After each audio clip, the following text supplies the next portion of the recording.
Good morning, everybody. Waheguru Ji Ka Khalsa, Waheguru Ji Ki Fateh.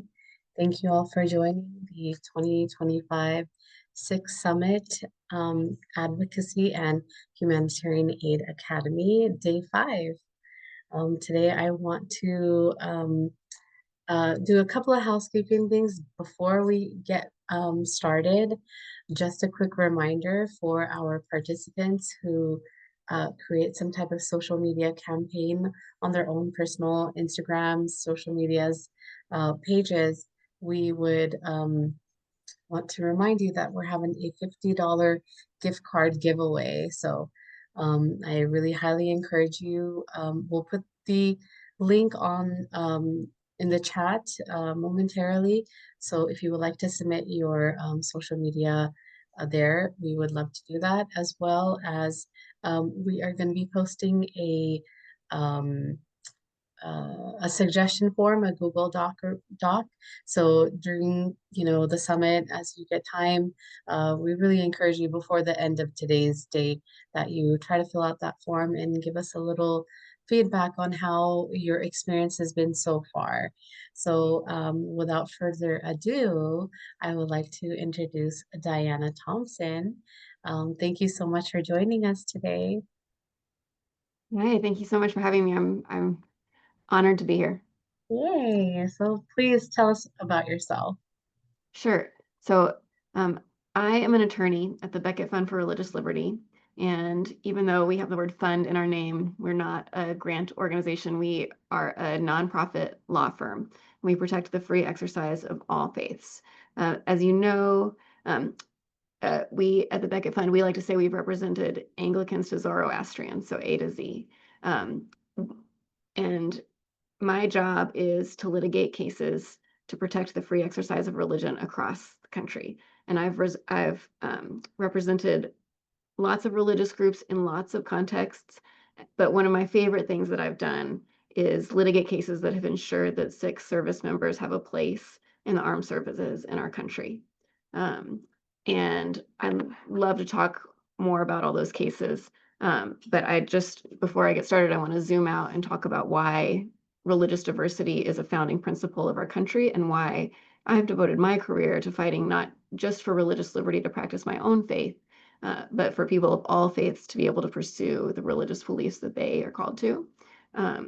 From the very beginning, the United States has been an experiment in religious liberty, and the military has been an important part of that experiment. So the first religious groups that came over were mostly looking for religious liberty for themselves. You think of the Puritans, and they weren't disposed to offer it to those outside of their theological boundaries. Most of the colonies had established religions of their own, and dissenters were driven out or beaten or tortured. And we could have easily continued down that path. But one of the reasons that we didn't was George Washington. Before he was the father of our country, Washington was a colonel in the French and Indian War in the 1750s and 60s in Virginia. And at the time, Virginia was an Anglican colony. And if you were Baptist, you had the audacity to preach against the law at the time, you were flogged and imprisoned. Colonel Washington was in charge of a Virginia militia, and he insisted not only on including non-Anglican service members in his militia, but he set the example of hiring chaplains, not just for the Anglicans, but for the minority faith. So historians tell us this was the first time that many men in the colonies interacted with a diverse group of religious faiths, people outside of their faiths, and many of them went back to their homes and their families with an idea that religious tolerance and diversity could work. And that spread the seeds of a view of tolerance of religion in civil society. Those seeds continue today. We find that we are at our best when we don't crush dissent, but we allow people to speak and act on their beliefs. And that view is reflected in our culture and our laws. And historically, it's also been reflected in our military. You could see that Sikh soldiers served in the U.S. Army in World War I and World War II, and they served up until the 1980s. when the military tightened their rules, seeking uniformity, and they outlawed beards and religious head coverings. And that there were Sikh service members who were grandfathered in, but new Sikh service members were not allowed between the 1980s and up until 2016, with few exceptions. So it has been one of the honors of my career to remind the military of their commitment to religious diversity in court. And I'm happy to talk more about that, but I want to stop and give you a chance to ask any questions. Yeah, that's amazing. Yeah, we try to work with some Sikh service members. I met some in my personal life, and I know it's really hard for especially our turbaned men to get accommodations and stuff like that. So your work is commendable. Thank you. Yeah. Yeah. Yeah, go ahead. Go ahead, Akshita. Oh, okay. Hello, Diane. Thank you for being here. I just had a question. So, what are some of the difficulties you faced during your litigation and some of the cases that you worked on? Yeah. Well, it's litigation, so you always have another person on the side, like on the side of the V, who is arguing against you. So whatever, we wait until there's a conflict that has to be resolved by a court. So you always have opponents who want you to lose.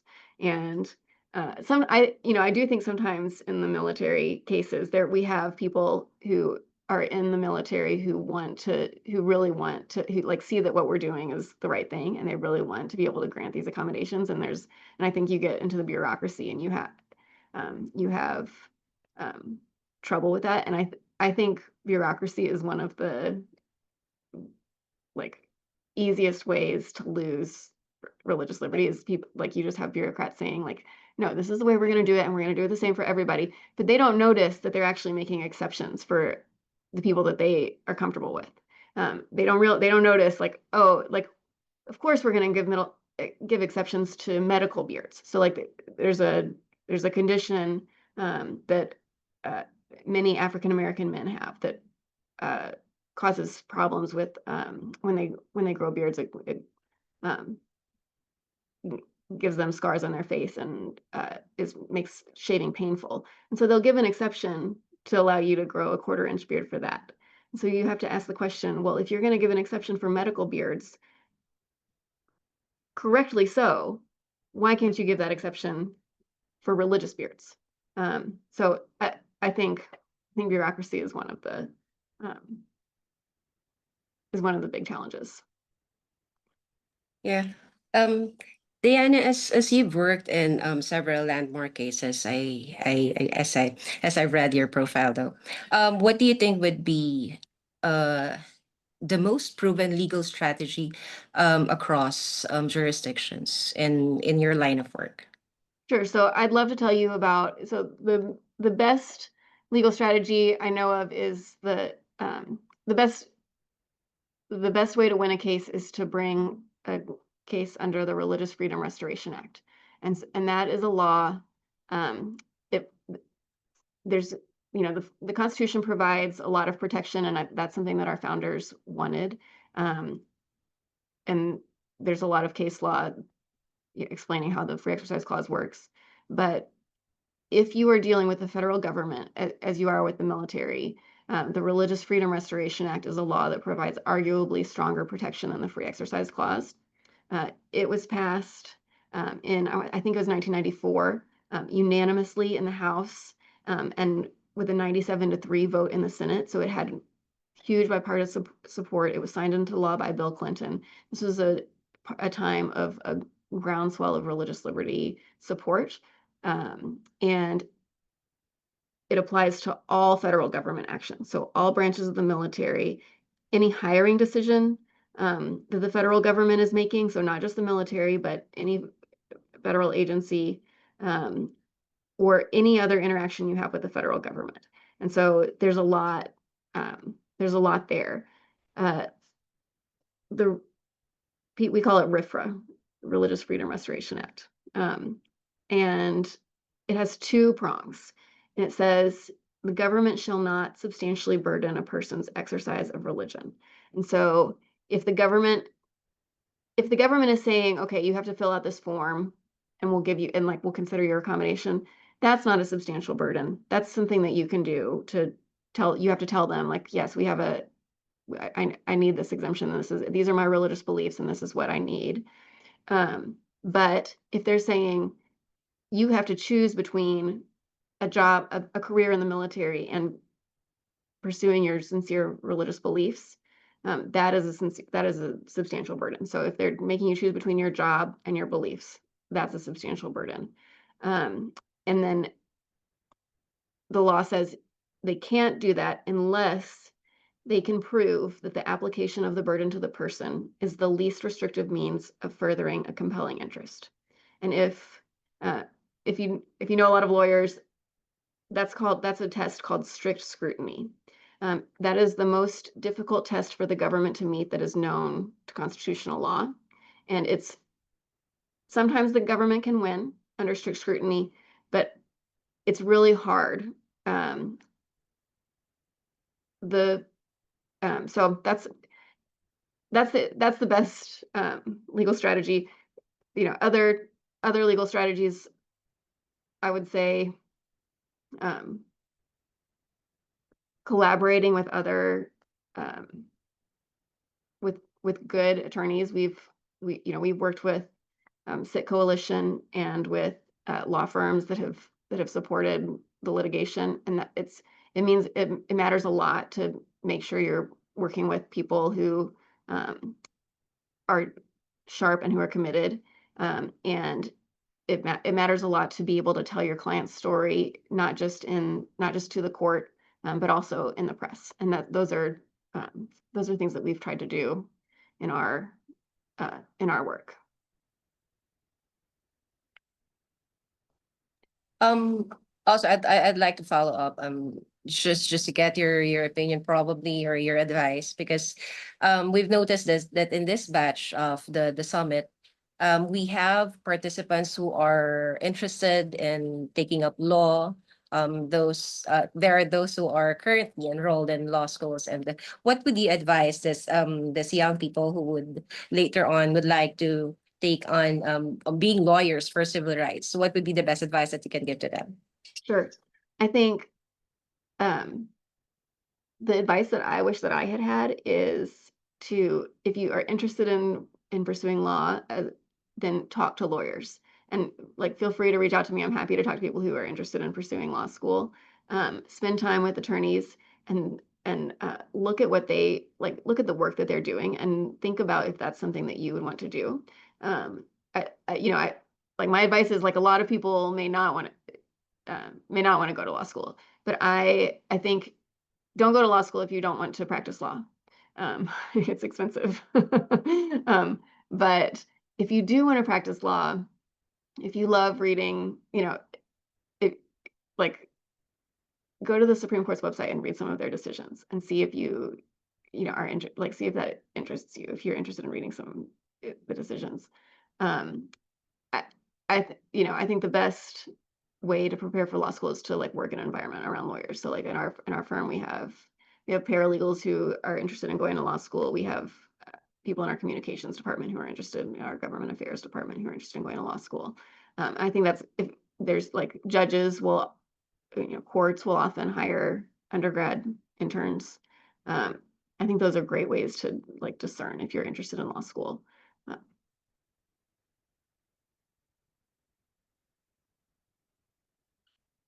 I'm happy to talk more about that. And Christina, I'd love to tell the stories of some of our clients, that some of our cases, if that's. Yes, please. Yes, please. With Just to drive more interest to our participants later on, they will be viewing this, and if we can discuss more about civil rights litigation, that will probably propel their interest. Great. So the first case was not one of my cases. It was not it was an ACLU case, and they it was a Sikh college student who wanted to enroll in ROTC, and he went to court after his accommodation was denied, and that was in 2014. And the court said he's just a college student seeking to participate in ROTC. So I'm not saying that the judge said, I'm not saying this applies to the whole military, but he does get an accommodation for his ROTC participation. So that was that set the stage. And then in 2016, we started working with a soldier named Simmer Singh, and he goes as Simratpal Singh. He goes as Simmer. He had always dreamed of serving in the U.S. military growing up in Washington State, and he got into West Point, which was a dream come true for him. His family members had served in the British and Indian militaries as observant Sikhs, so he didn't imagine that he wouldn't be able to get a religious accommodation in America. But he had asked a number of people, and he had never gotten a clear answer until he showed up at reception day at West Point, and he found himself going through the line in the barber's chair.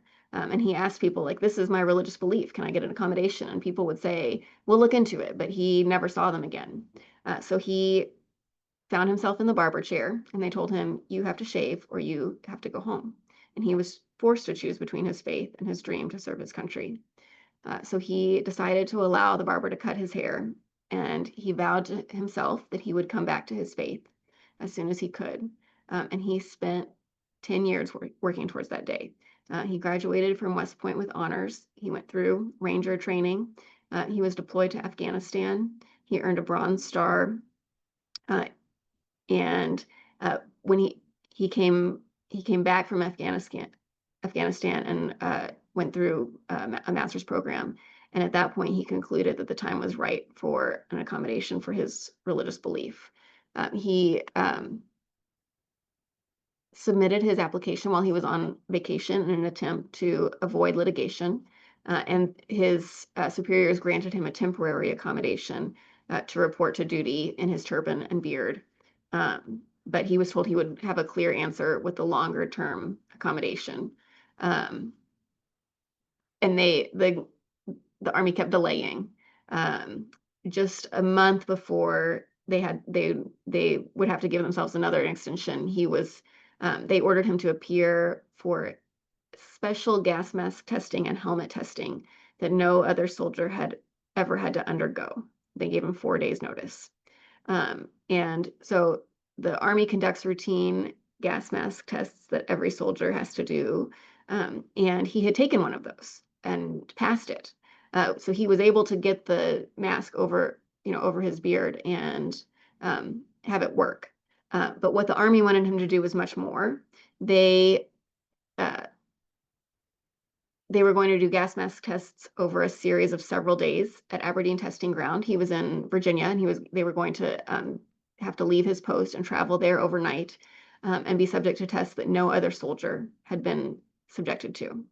And so at this point, we had been working with him and we had avoided litigating, but faced with no other choice, we had to consider this blatant discrimination and we filed a complaint and a motion for a preliminary injunction. And a preliminary injunction just means that during the litigation, the court would give you the ability to practice your faith while it decides what to do with your case. But often a preliminary injunction is based on what the judge thinks of the merits of your case. And so often it's going to set the stage for what happens in the rest of the case.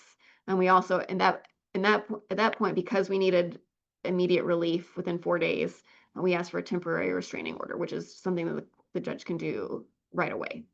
And the judge held that RFRA does apply to the military's actions. She said that the substantial burden on the substantial burden of not granting the accommodation was very clear. The question was, does the extra testing also substantially burden the client? And she said, yes. If the Army is singling him out for special scrutiny just because he asked for an accommodation, that is a substantial burden on his religious beliefs. So if there's a situation where someone is submitting a request for an accommodation and the federal government is saying, because you asked for this, we're going to give you more to do than we've asked of other people because of this religious accommodation.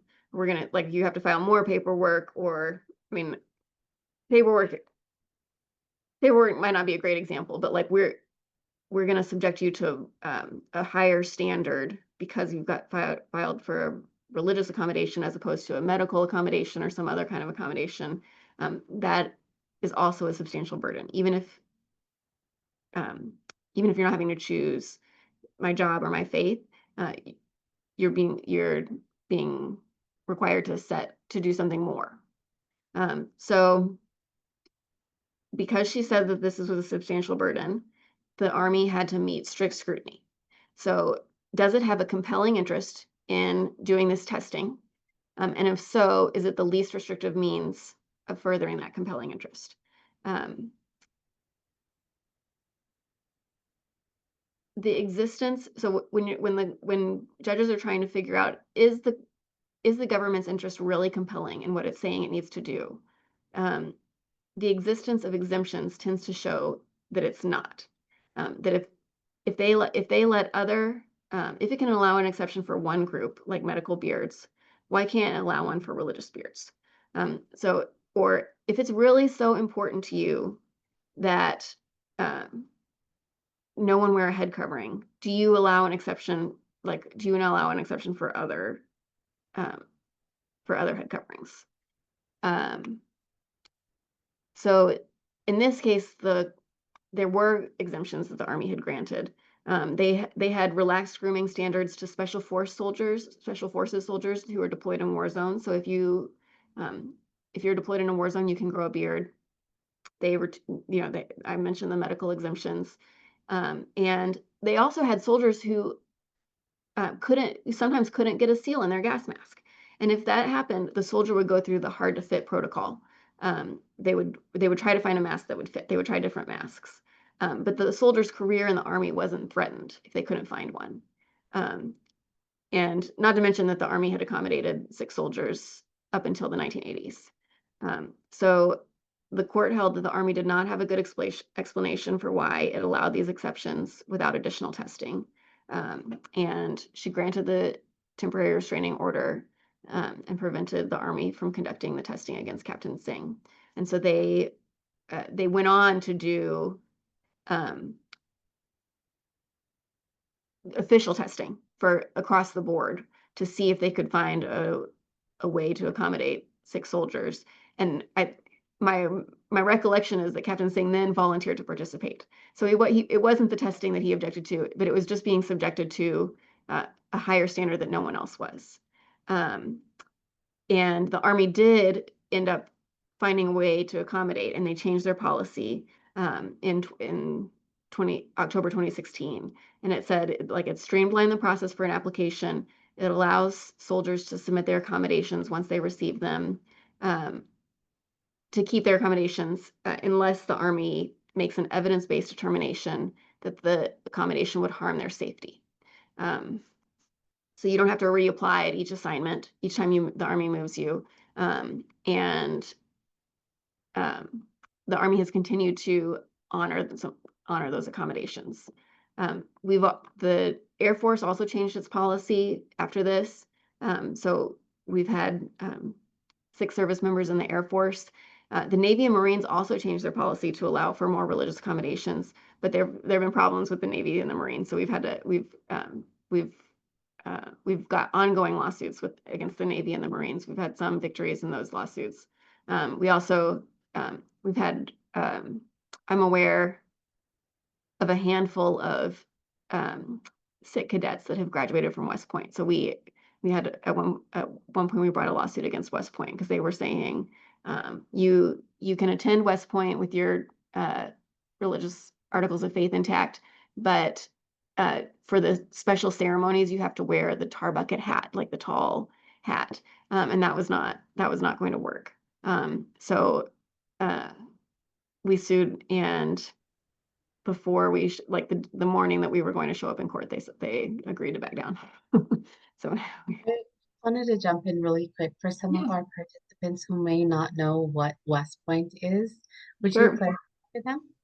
Yeah, so West Point is the university for for the Army. So if you want to go into the Army as an officer, one way to do that is to go to college at West Point, and it's a famously grueling experience, and it's very tough, and like you need to get into West Point, you need your senator to recommend you, but it is it's highly sought out if you know for if it's your dream to be in the service. Right. It's a great way to do that. Yeah, quite prestigious way to get into that field, right? Yeah.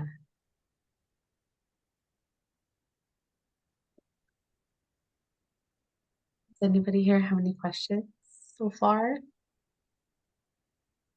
Feel free to jump in.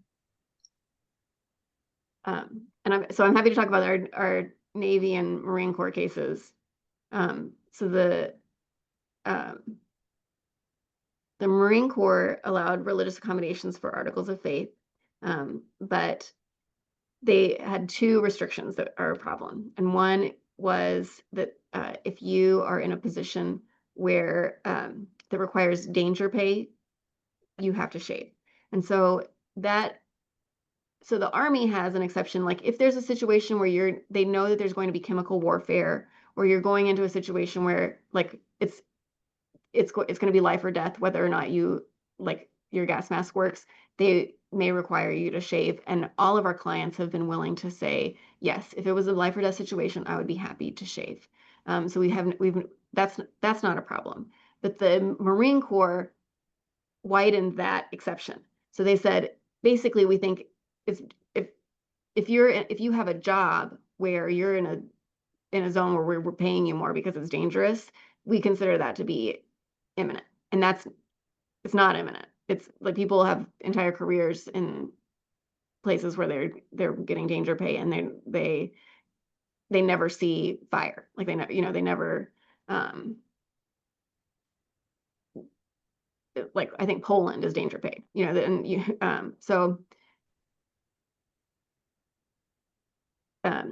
So we have a client who is in the Marines, wants to be able to, like, if you can never be in a position with danger pay, that's going to significantly limit your career in the Marines, right? If you're in the Marines, it's because like I think the Marines are the ones who are the most likely to want to be in harm's way, who are most to protect their family and their friends, and I think that's a significant limitation. And the other thing that the other restriction the Marines were saying was that they wouldn't give you an accommodation for boot camp. So you can come, we'll let you in, but you just have to shave first. And that is not how religious accommodations work.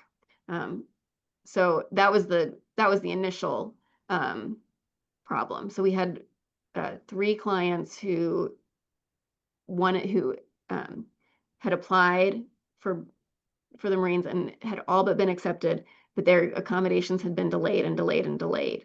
And so finally we had to sue because they were running out of time on their offers. Like they had received offers and they were gonna run out of time, and the Marines were delaying whether or not they could go to boot camp with their articles of faith intact. So we sued again in DC, and we this time we asked for a preliminary injunction, and the judge denied it. So we had to appeal. So we appealed to the DC Circuit Court of Appeals, which is the Court of Appeals that deals with it. They do a lot of oversight of the federal government. So there's a lot of cases that are brought in DC when you're suing the federal government. And they reversed the district court and gave our clients a preliminary injunction, which meant that they could go through boot camp.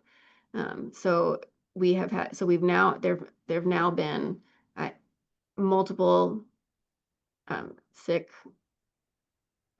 Marines who have gone through boot camp and who are now working in the Marines, which is great, which is very exciting. I got to go to the graduation ceremony in San Diego when our first client, Jaskirat, graduated, and it was he did the parade in his turban, and it was a beautiful day.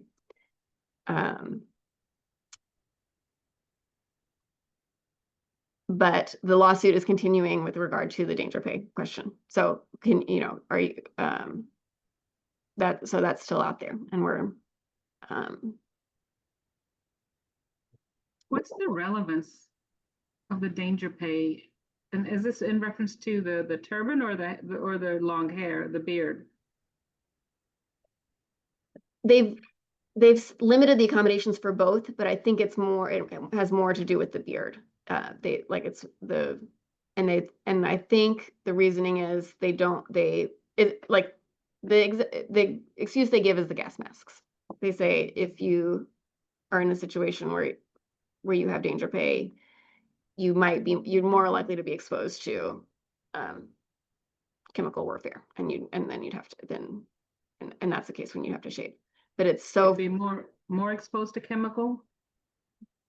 Basically, that's the reason. Right, that's the argument. I mean, that doesn't make sense logically, because you're wearing clothing. Chemicals could impact your clothing, your skin. I mean, obviously, you're not going to take your skin off, right, or your clothing off. Right. It just makes no logical sense to me. But yeah, whether it's doesn't matter if it's West Point boot camp or whatever. I mean, it just there's no logic. Thank you. Yeah, that one, it makes less sense to me than some of the other. I think they don't have strong arguments, and you can sort of see the military trying to deal with this. Like they want uniformity, they want morale. I get that. And our argument is, yes, you want uniformity, but if you're you want people who are willing to serve their country, to sacrifice for their country, and also who are willing to sacrifice for their faith. And if you and that means asking for an accommodation to look different from everyone, and sacrificing in order to be able to wear their articles of faith. Like those are going to be the best soldiers.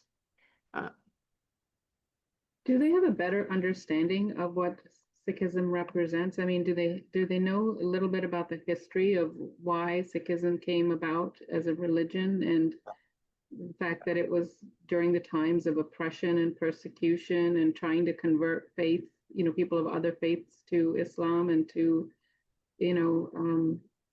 there was war and tyranny going on, greed. And so, the religion came out of all of that. And the fact was, at the end of the day, that religious freedom was what our guru was, basically trying to give to people. The message was of humanity, and Sikhs were the ones that became saint soldiers because they were intending to, essentially serve humanity, and when there was a need, defend humanity, protect humanity, help the poor, help the weak. I mean, do they have some knowledge now of some of this history of Sikhism and why Sikhs became soldiers? And the fact that they not only are they in the military, but in many, many, many other fields doing service work all over the world. Do they have some knowledge now of the different branches of the military? Yeah, I think they do. And we always try to give as much of the history and the background as we can when we bring these lawsuits, because we do want to explain that Sikhs have a long tradition of military service, and that is part of the faith. That is part of your, it's not just about the very requirements that we're asking for are part of Sikh pursuit of justice. And I think the military needs more people like that, not fewer. And so we do try to tell that story. It can get lost a little bit in the legal arguments, but I think that like that is an important part of the story, and we do try to tell that. And I think we do see the military understanding that. And I think especially because the clients that we have represented and the Sikhs that we know that are in the military are wonderful representatives of your faith. And I think the examples that our clients have set are inspiring to me for sure. And I think they the message that they send to the military leadership is a good one.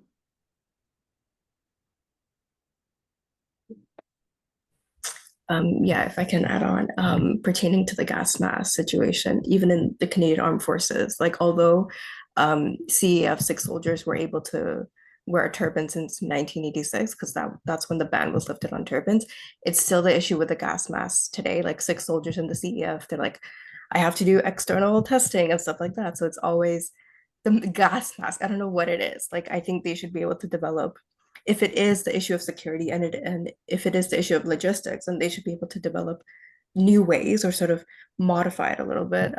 Because again, we shouldn't have to choose. But like in the CEF, I don't know how much sort of they did before, because there was like this new story came out in 2018, 2019. There have been like testing gas masks for people wearing turbans and beards and also hijabs, but we don't know how far that program went. But again, it's like it's unfortunate that we do have this issue, especially because the military reflects the population. So naturally, you know, if we have a diverse population, we should also expect the military to have a diverse population as well, because the government wants to recruit citizens to sort of fight for their country. So there should be sort of methods in place to accommodate for everyone. But there aren't. Well, we're working towards that, but it's unfortunate that we still have problems like this sort of today. So yeah, absolutely. And I'm glad you mentioned Canada, because Canada had Sikh service members before we did. In fact, it was Secretary of Defense was Sikh, and at the time that we were bringing this lawsuit in 2016, we were pointing to Canada. And one of the things the Supreme Court has said when you're looking at the law, in passing the strict scrutiny test, the government has to look at other examples. So if there's militaries around the world that are doing this, that are accommodating Sikh service members with beards, they have to be able to show why they can't do that too. And that's an argument that we've made in all of our lawsuits. In the military, I get why they are trying to have the consistency. I mean, you know, we obviously respect the rules and regulations of the military. Obviously, they're, you know, we respect them, but I think it just seems like maybe sometimes they get stuck in that mode where, you know, they're so worried about consistency and all of that. I mean, having come from the HR world, I can tell you, being fair and equal treatment and objectivity, you know, I've lived and breathed that for the last 25 years of my career, and I know how it is where you treat one employee differently to another, and they're no different in the military, and we certainly understand that. But like we said, it's not just a I want this. It's a, you know, protection of, like you said, the religious freedom. So I don't know. I'm glad there's some accommodations starting to be made, but it's coming very late. I mean, Sikhs have been serving in the military forever, and just look at the British Indian Army history. You know, there's plenty of Sikhs who served there, and somehow England's, you know, found a way. Yeah. And I think one thing you said about like this is a religious requirement. Like this is something that we like. Yeah, it's not a preference. So important.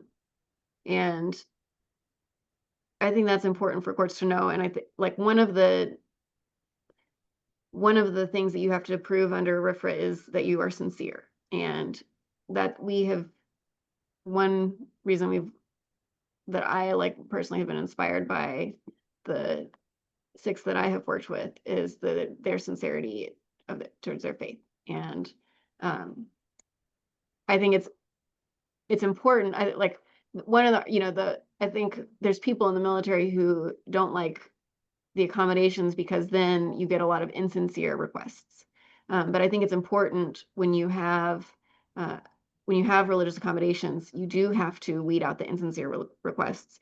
And I think that also improves morale. So you want the people who really need the accommodation to be able to serve, to be able to serve. And then you want the people who are just trying to get a beard, like just trying not to have to shave, to have to comply with the rules.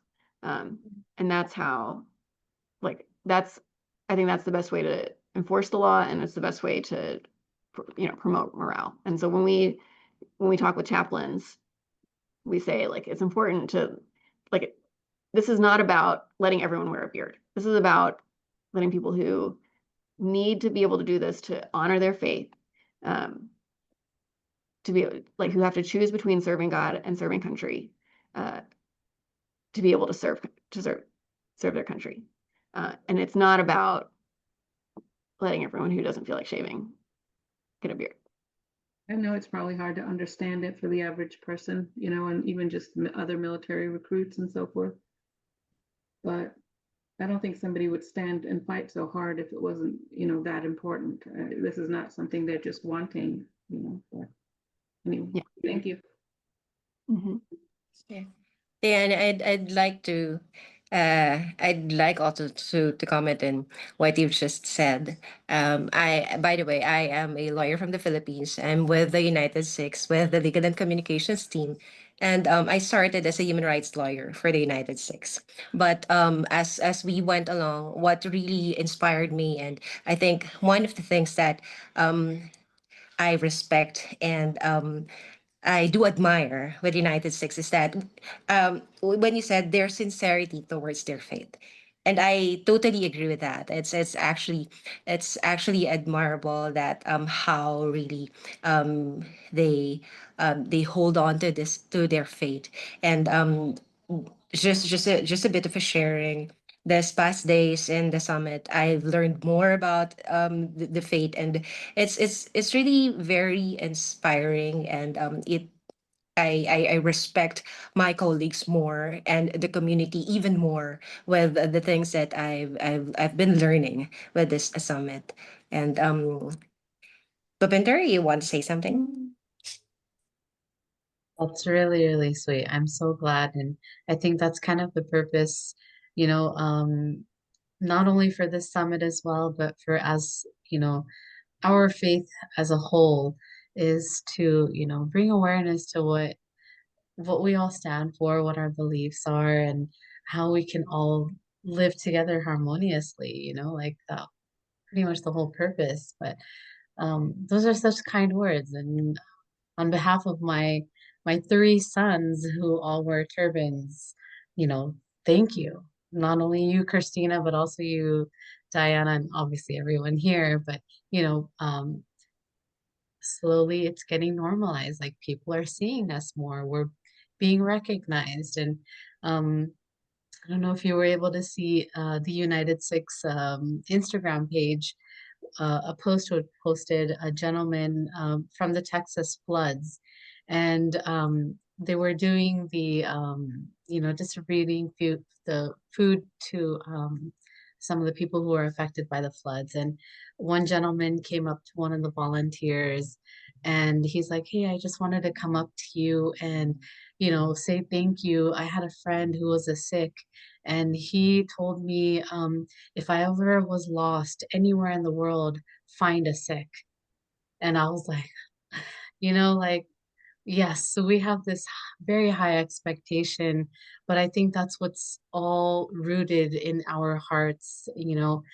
It's just humanity as a whole. Like we're all the same inside. So, you know, when it comes to little things like this, and I love that we can all, you know, stand up and fight for one another. Like, you know, even if it may not be your own belief, you know, of whatever, but I think that speaks volumes. So thank you again.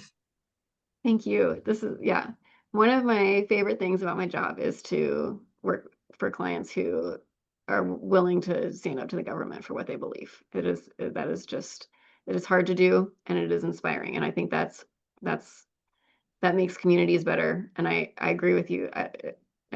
Um, anytime I see a Sikh with a turban, I always I always want to say hello. Thank you for As you should, as you thank should. you for expressing your religious belief in public. Love that. I love that. Well, the turban is a beacon of hope for people, and that's, you know, and it's also kind of a crown of representing our guru, I agree. which you already probably know. You've probably learned a lot. I don't know how many years you've been working with, you know, Sikh soldiers and, you know, Sikh cases in general. But Almost 10 years now. 10 years? Oh, wow, okay. Great. Well, thank you. Then I think it's just a follow-up questions with the I think with the several questions that I've raised. One of the purposes of the Sikh Summit is also to allow United Sikhs to be able to craft our legislative agenda for this year, for the following year. In your years of practice and in your extensive experience in litigation, especially for civil rights and helping out our Sikh community, what do you think are the legal safeguards that must be in place, that are essential for us to be able to move forward with our legislative agenda? So you mean like Priorities? legal safeguards? Yes, what legal safeguards are not currently there or not currently in place? Yeah. And what do you think must be there and for United States and the entire community probably to work with so that we will have that additional safeguard? Yeah, I think so. The two things I would say are, one is to continue doing the same thing that you are doing, which is to show up in spaces with your sincere religious belief and your grace, you know, the grace that I've seen, and to not back down in the face of uh, discrimination, you know, in the face of pressure to remove your faith. And as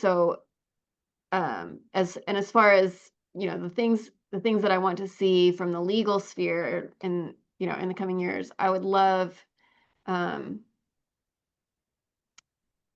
well, I hope that we don't have to get to a place where the Supreme Court has to decide, you know, has to weigh in on one of these cases where where the military. I think the thing that would most help the military is if more and more Sikh service members are applying and joining. And I think that's the biggest safeguard is numbers. So to the extent I think the role for United Sikhs there is to encourage people who are interested in joining the military to do so, to seek their accommodations and not back down if they're not, if like send people, you know, if people are applying and who are getting the runaround from recruiters or from the military brass, like work with them and send them to us. And we're happy to, we, you know, we don't do a lot of our role is litigation. So we don't do a lot of behind the scenes advising, but we can do referrals. We can help people get what they need. And I think, you know, the thing that I just think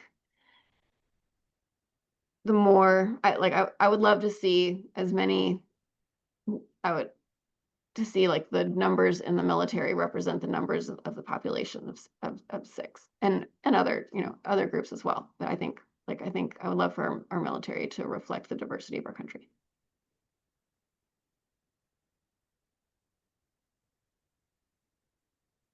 Does that get to what you're? Yeah. Thanks, Diana. Thank you for those. The best legal safeguard would be if all of the branches would establish clear policies that would allow that would allow these. And so I think to the extent that there are advocacy opportunities, like I think that's the change I would like to see, is like clear policies from the Navy and from the Marines saying, yes, we will accommodate our religious articles of faith. We will do it for the entire career, not just for, you know, one post at a time. And we like the only time that we would remove those accommodations is in the case of a life-threatening situation, imminent. You know, Of the branches, why is the Marine Navy the hardest? it's not clear to me why. I think the Navy has historically had beards. Like if you look at pictures of old sailors, they like they all have beards. But in 2021, the Navy started coming down on beards on ships, and I think there may be a concern about fires.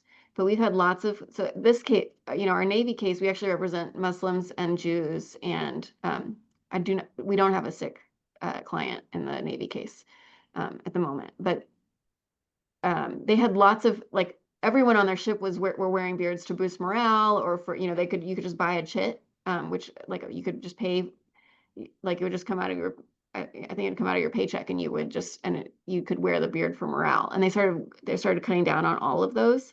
I don't know what the deal is, but I think each of the branches sort of wants to do their own thing. And I think it depends a lot on the bureaucracy, like who's in charge and who wants to feel like they can pull strings. And I don't always get a view of that from my side of the courtroom.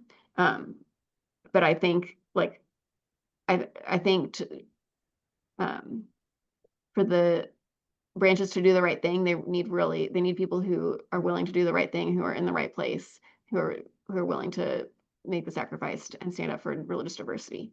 And as far as I can, you know, I think where we've had to sue, that's where those things have been lacking in the Marines and the Navy. It just seems that, you know, they should make it easier for someone to come in who wants to serve the country. Yeah. Instead of creating the obstacles, or, you know, creating, you know, obstacles basically. Agreed. That's a great, happy to keep answering questions, but I think that's a great final point. It's best if we make it easy for people to practice their faith. Yeah, sorry if I can quickly pitch in. So there's a parallel case, because I've been thinking about sort of like civil and like religious freedoms. And so in Quebec, in Canada, it's a primarily French-speaking province, and in 2019 they passed Bill 21, which bans all religious articles of faith in the public sector. So if you're a teacher wearing a turban or a kippah, a hijab, you'll lose your job. And so there was a huge sort of backlash, and continuing today. But the issue is that the Quebec government, they passed a notwithstanding clause, which overrides constitutional challenges, and it overrides certain sections of the charter, namely religious freedoms. So really attacking that bill is really, really difficult. And, you know, we've been continuing, but a lot of like minorities are starting to move out of Quebec, and their goal is just to make it namely francophone, namely white Christian majority population. And so we're seeing this wave of like minorities under attack, and especially newcomers, not in North America in general, but like you see this in Europe, and this rise of populism and this rise of hate towards minorities and newcomers. So yeah, and unfortunately the thing that does often get targeted is the ability to practice your religion, or the ability to sort of wear your religion proudly. And so, yeah, it's unfortunate, but Yeah. Yeah, we often see religion getting swept up in these bigger movements, these, like these bigger, you feel like, government feels like it has a bigger goal or a bigger pursuit, and it forgets about religion. And that's sad. And I think, and I love that you're paying attention to what's going on in Canada, and I feel that makes me feel like I should be paying more attention. I actually started out doing international religious liberty, and I found that at this firm, as American lawyers, the best way that we have to protect international religious liberty is to get the United States to set an example. And so that's the way that I've seen our work influence international religious liberty the most. We used to file briefs in international courts and go and tell judges in different places, this is what your Constitution says, and these are your international law requirements. And they would say, you're American lawyers, why should we listen to you? And so instead, we got the Supreme Court to say those things. And then we go and say, this is what the U.S. Supreme Court is doing. And a lot of other countries have said, okay, we'll do what the U.S. Supreme Court is doing, and for better or for worse. So, sorry, I'm also Canadian. I should have probably mentioned that. Yeah.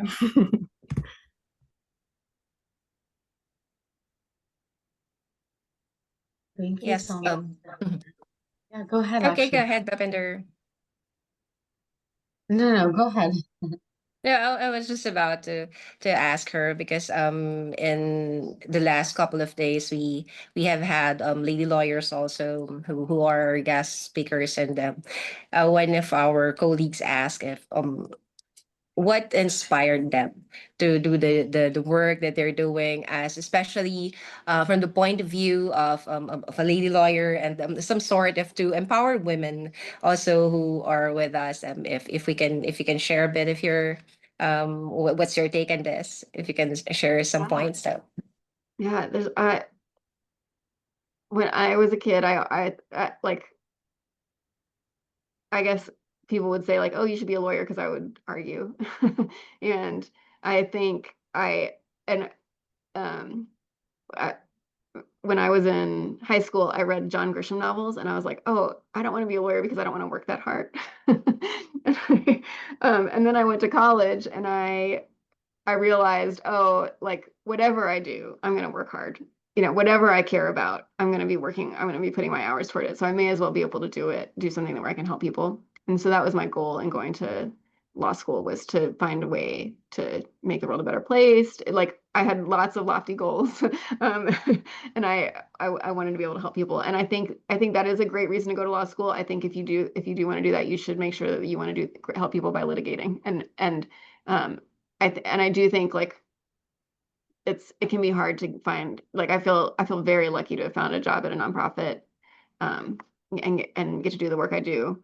And I think it can be hard. Like not everyone who goes to law school gets to do that experience. Like a lot of people get funneled into corporate law at the big law firms, and there's ways to help people in those firms, and there's ways to have great careers, but it's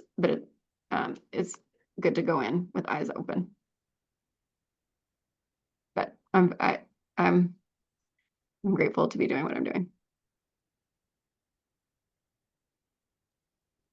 We also are grateful for the work that you do. Thank you so much, Diana. Really appreciate your time, for today, and joining us on behalf of UNITEDSIKHS. Thank you so much. It has been a delight. I've really enjoyed this conversation, and this has been a neat experience to get to. Yeah, we look forward to seeing you again. Yeah, absolutely. I'll look forward.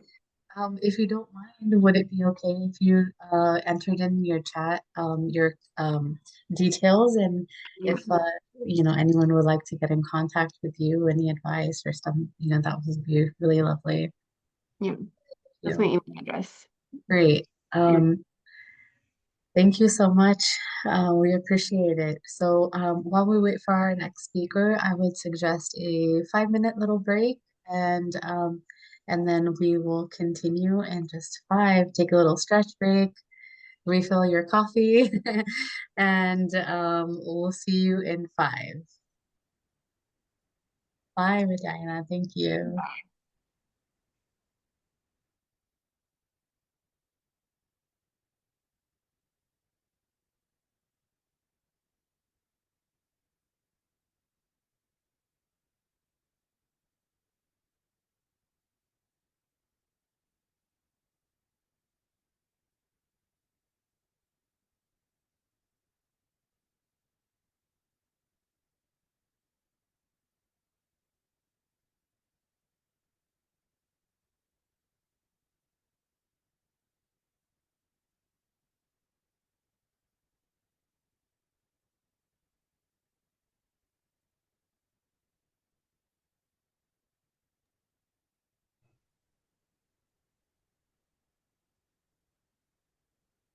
Good morning, Michael.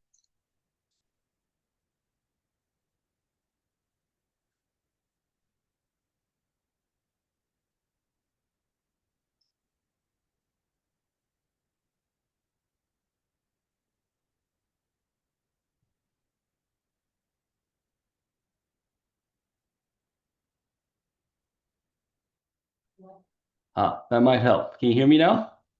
Yes. Oh, excellent. There we go. Very Thank good. you This so is much for joining, Michael. of Appreciate it. course. I'm looking forward to this. I'm glad that Wanda reached out. So Yes.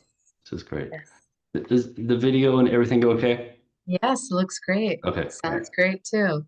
Excellent. Just going to wait for Wanda to join us, Okay. and you just hang tight for a little while. Thank you. I will be here. Thank you.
All right, looks like we have sent the link to Wanda, so we shall be joining us shortly. Meanwhile, I would love to introduce our next co-speaker, Michael. Michael, would you give a brief introduction about yourself, please? Sure. And thank you so much for having me. I'm very happy and excited to participate today. My name's Michael Dalrymple. I'm primarily an employment attorney. I do some other civil rights work from time to time, but I have my own practice here in Indianapolis, Indiana. And gosh, I've been LinkedIn reminds me every year of my anniversary, and this year somehow it said 15. So I've had my practice for 15 years. Before then, I practiced with one of those large corporate law firms that are the last speaker referenced there at the end, and I did that for about 5, 6 years. Still practicing in employment and labor law at that time. And I can get into this a little bit more later, but I can talk about that transition to my own practice and what led me to do that.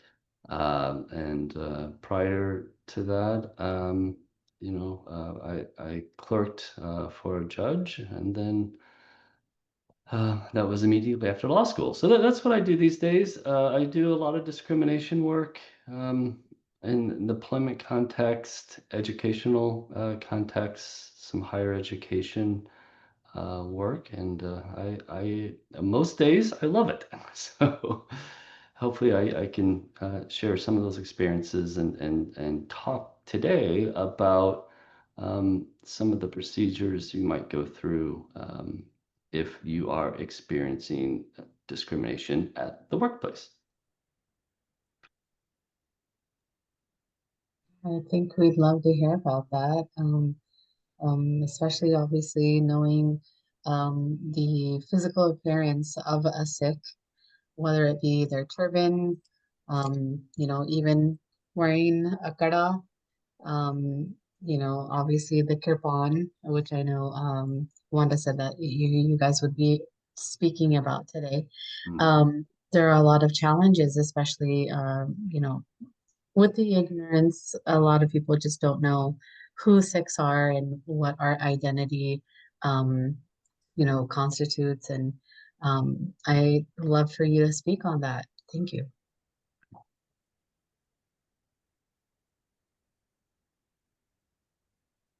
Um, Hi, Michael. Hi, how are you?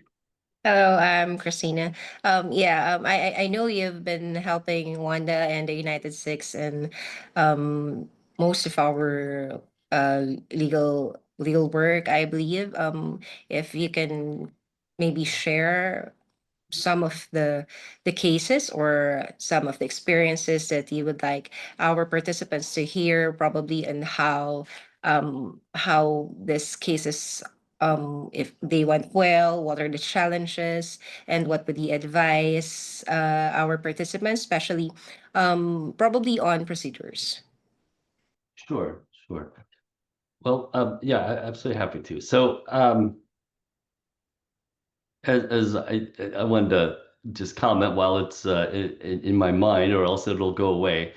To follow up from the last speaker, very interesting to hear other lawyers talking about why they go to law school. And when I'm asked why did I go to law school, I often say that I was tired of prefacing everything I say with I'm not an attorney, but here's my opinion. So figure if I go to law school, I wouldn't have to say that anymore. But truly, I did go to law school. I thought to change the world, to make it a better place. And what I learned, I think both during and after law school, is that as an attorney, uh, changing the world happens with one person at a time, one case at a time, one circumstance at a time. And it can be very slow and very tedious. But from time to time, you have very good results, and it is extraordinarily rewarding, particularly when you work with a client for an extended period of time, and you get to know that person and have hopes that you can do good by that person. So that is one side of the law that's interesting, but the other side that I did not realize and I did not anticipate as much by going to law school and the practice of law is what you learn on a day-to-day basis. And this was shared with me very early on in my career by a senior partner at my law firm. He had been practicing law for well over 30 years and at that time, and still was at work every day with enthusiasm and excitement, and I was like, what keeps you so into the law? What keeps you so excited? He's like, every day the law is still the law. It doesn't change, and when it does, it's slow, and occasionally there's something else you need to learn or read or something. But every day I meet a new person with a new set of circumstances and a new set of facts, and it's a whole new story every day. And every person comes to the table with their story and their circumstances, and there's um, nothing, few things that really represent that, and then these Sikh religious cases, that a case that I've been working on. I've certainly worked on religious discrimination cases before, and in general, all religious discrimination cases are similar. The law really hasn't changed all that much over the years, but I've learned so much about Sikhism and what it stands for, and learn about my clients. And I've spent a lot of time speaking with them and what their concerns are, what's important to them. And it's not that's they don't tell you in law school that you get to share these experiences with your clients. But that's truly, for me, is what makes this so rewarding. When it comes to discrimination based on religion, religious discrimination, I think, differs somewhat from other types of discrimination. Indiana, for example, along with many other states, is what's called an at-will state, which means that an employer or an employee can end the employment relationship at any time for any reason. But what people don't do is to complete that sentence. And what that sentence, the full sentence is that they can end the employment relationship for any reason, so long as it does not violate the law. And that's where discrimination comes in. Discrimination happens in many, many forms. And I often say that here in this country, racism certainly gets the biggest notoriety. I think it's probably fair to say we're rather famous for it. So, but even that has changed dramatically over the years. There are for example, the signs are gone. Okay, so 30, 40 years ago, there might be a sign over your favorite restaurant that says, we will not serve blacks here. Okay, this is a white-only restaurant. Those signs are gone. But what has happened is that, yes, there's less racism now than there was 40, 50 years ago. But it certainly still exists. And people have become more clever about their racism, I would say. Certainly not as boldly stated in most situations. It's rare that I have a discrimination case where the supervisor says, I don't want an African American employee. Okay, that really doesn't happen. But we do get cases where it's quite obvious that there's racism involved. And like racism, some religious discrimination is based in hate. Okay, people discriminate against someone else simply because of religious beliefs that they hold, may be different than theirs, or most likely simply a misunderstanding.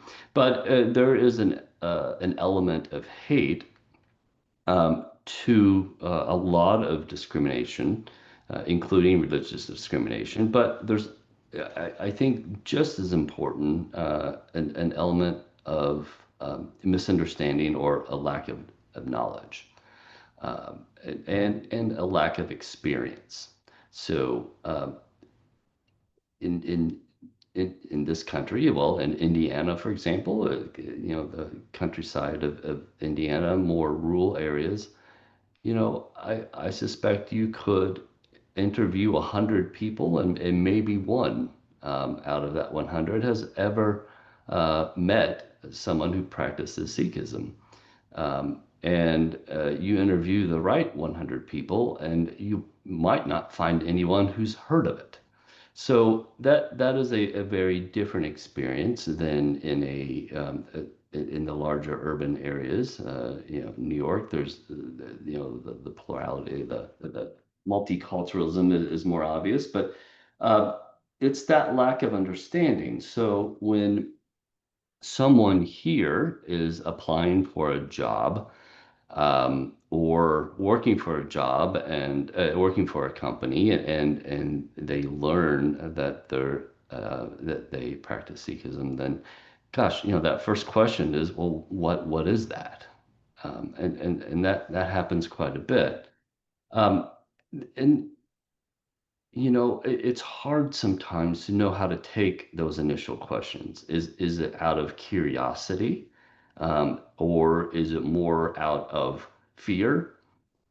Or is it just more out of you're different than me and I don't like it?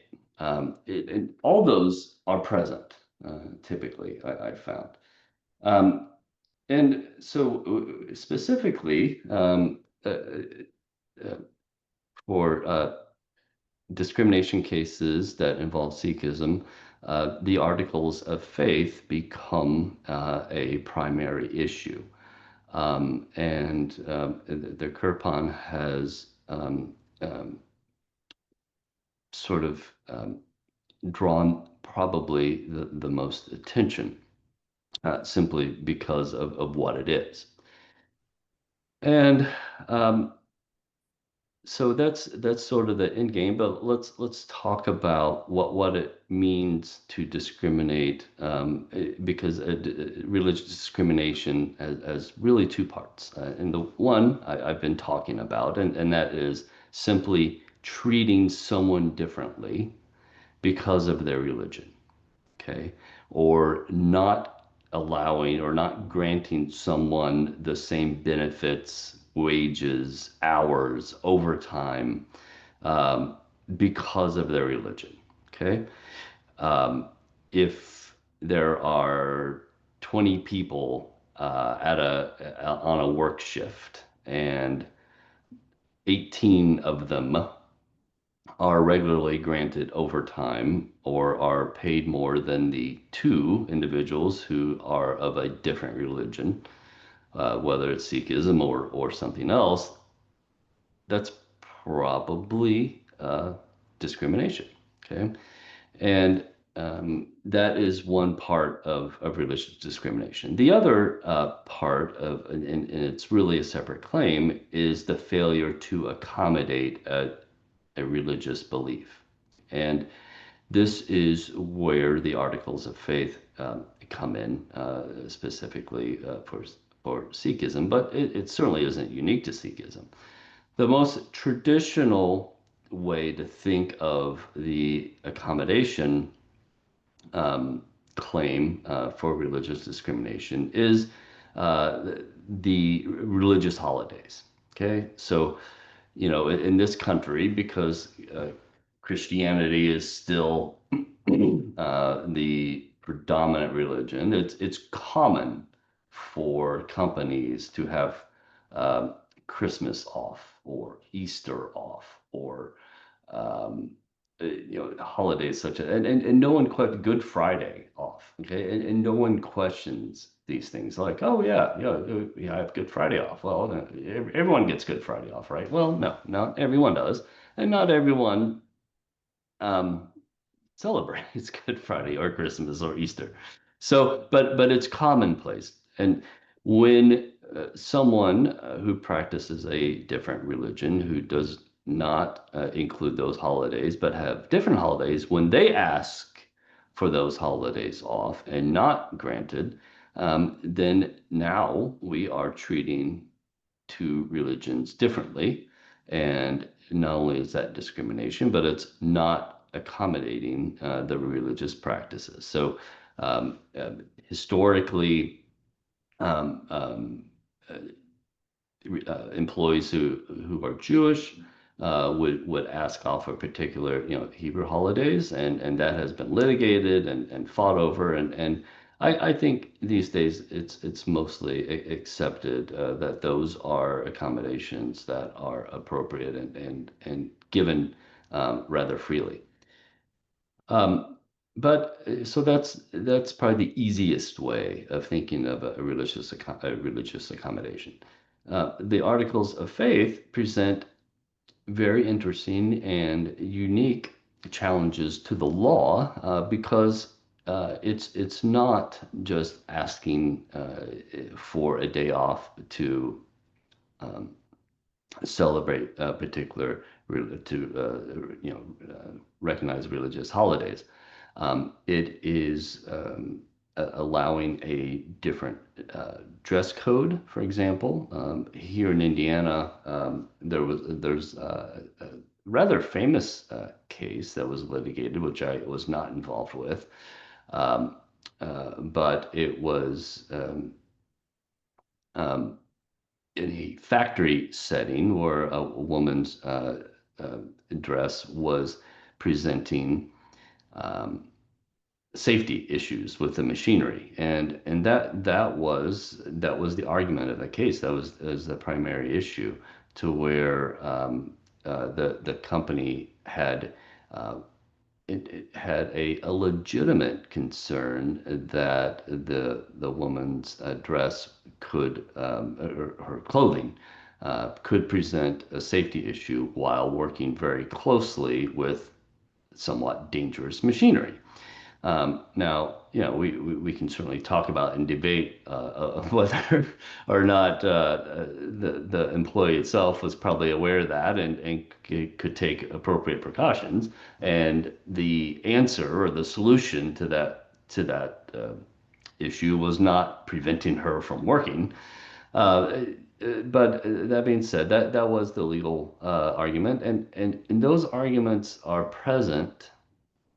That same debate is present, for example, when someone wants to carry on their person or kirpan.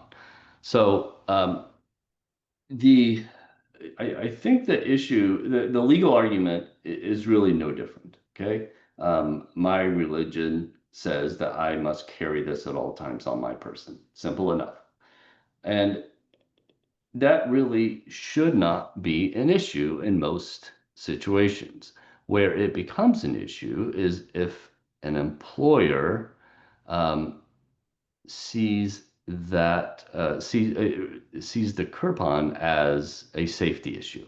Okay, while I certainly can't comment on current cases specifically, what I can say is that there are policies that say, for example,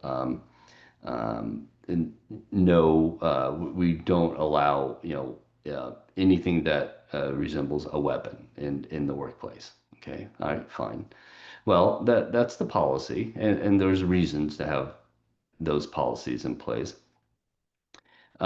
But there's the law also states that there must be accommodations for religious beliefs. So that's the debate. An employee says, my religion requires that I carry the kirpan, and the employer says, we believe that the kirpan presents a danger at the workplace.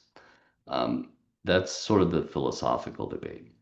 What the law says, and what cases have said is, once you demonstrate that it is a legitimate religious belief, and that's no longer the question, does allowing the accommodation place an undue burden on the employer? And what it generally comes down to is, can the employer actually establish that by allowing an employee to wear a kirpan at the workplace, it is an undue burden and unreasonable to allow that. And generally speaking, I think that's a pretty high burden to carry for an employer. Um, it's it's possible. I think we could probably come up with scenarios where um, an employer could demonstrate that, or could win that argument. But I think, taking away just a few circumstances, a few environments to where that argument might win the day. Generally speaking, that burden has been too much for employers to carry, and therefore the employee wins that part of the argument and is allowed the accommodation, and is allowed to carry the kirpan on their person. Um, and it comes down to small things. Well, okay, the employer says it's dangerous to allow an employee a kirpan while working. But where they're working, they might have, box cutters or scissors or other, tools in the workplace that are sharp and truly dangerous and could cause injury. Well, if those are allowed and used, then convince me that the Kirpan increases that danger somehow. I'm certainly not convinced. So that's the legal argument. And hopefully I haven't taken too much time going through that, because I suspect this audience is pretty familiar with that.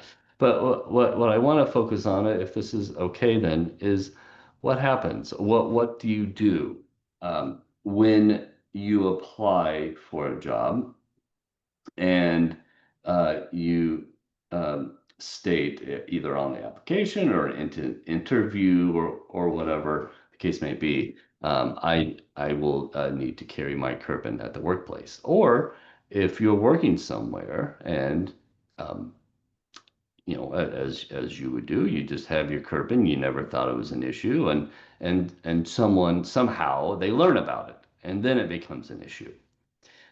So what are the best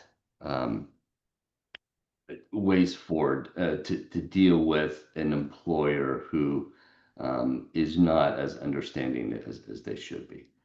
Well, the very first step always, at least in my mind, is what, legally speaking, would be exhausting your internal administrative procedures. Okay, whatever that is, and depending on the size of a company, if it's a big company, you'll probably have an HR and a hotline and a complaint and whatever. Smaller companies, you might have you'll have a supervisor, you might have a HR person somewhere, you might not.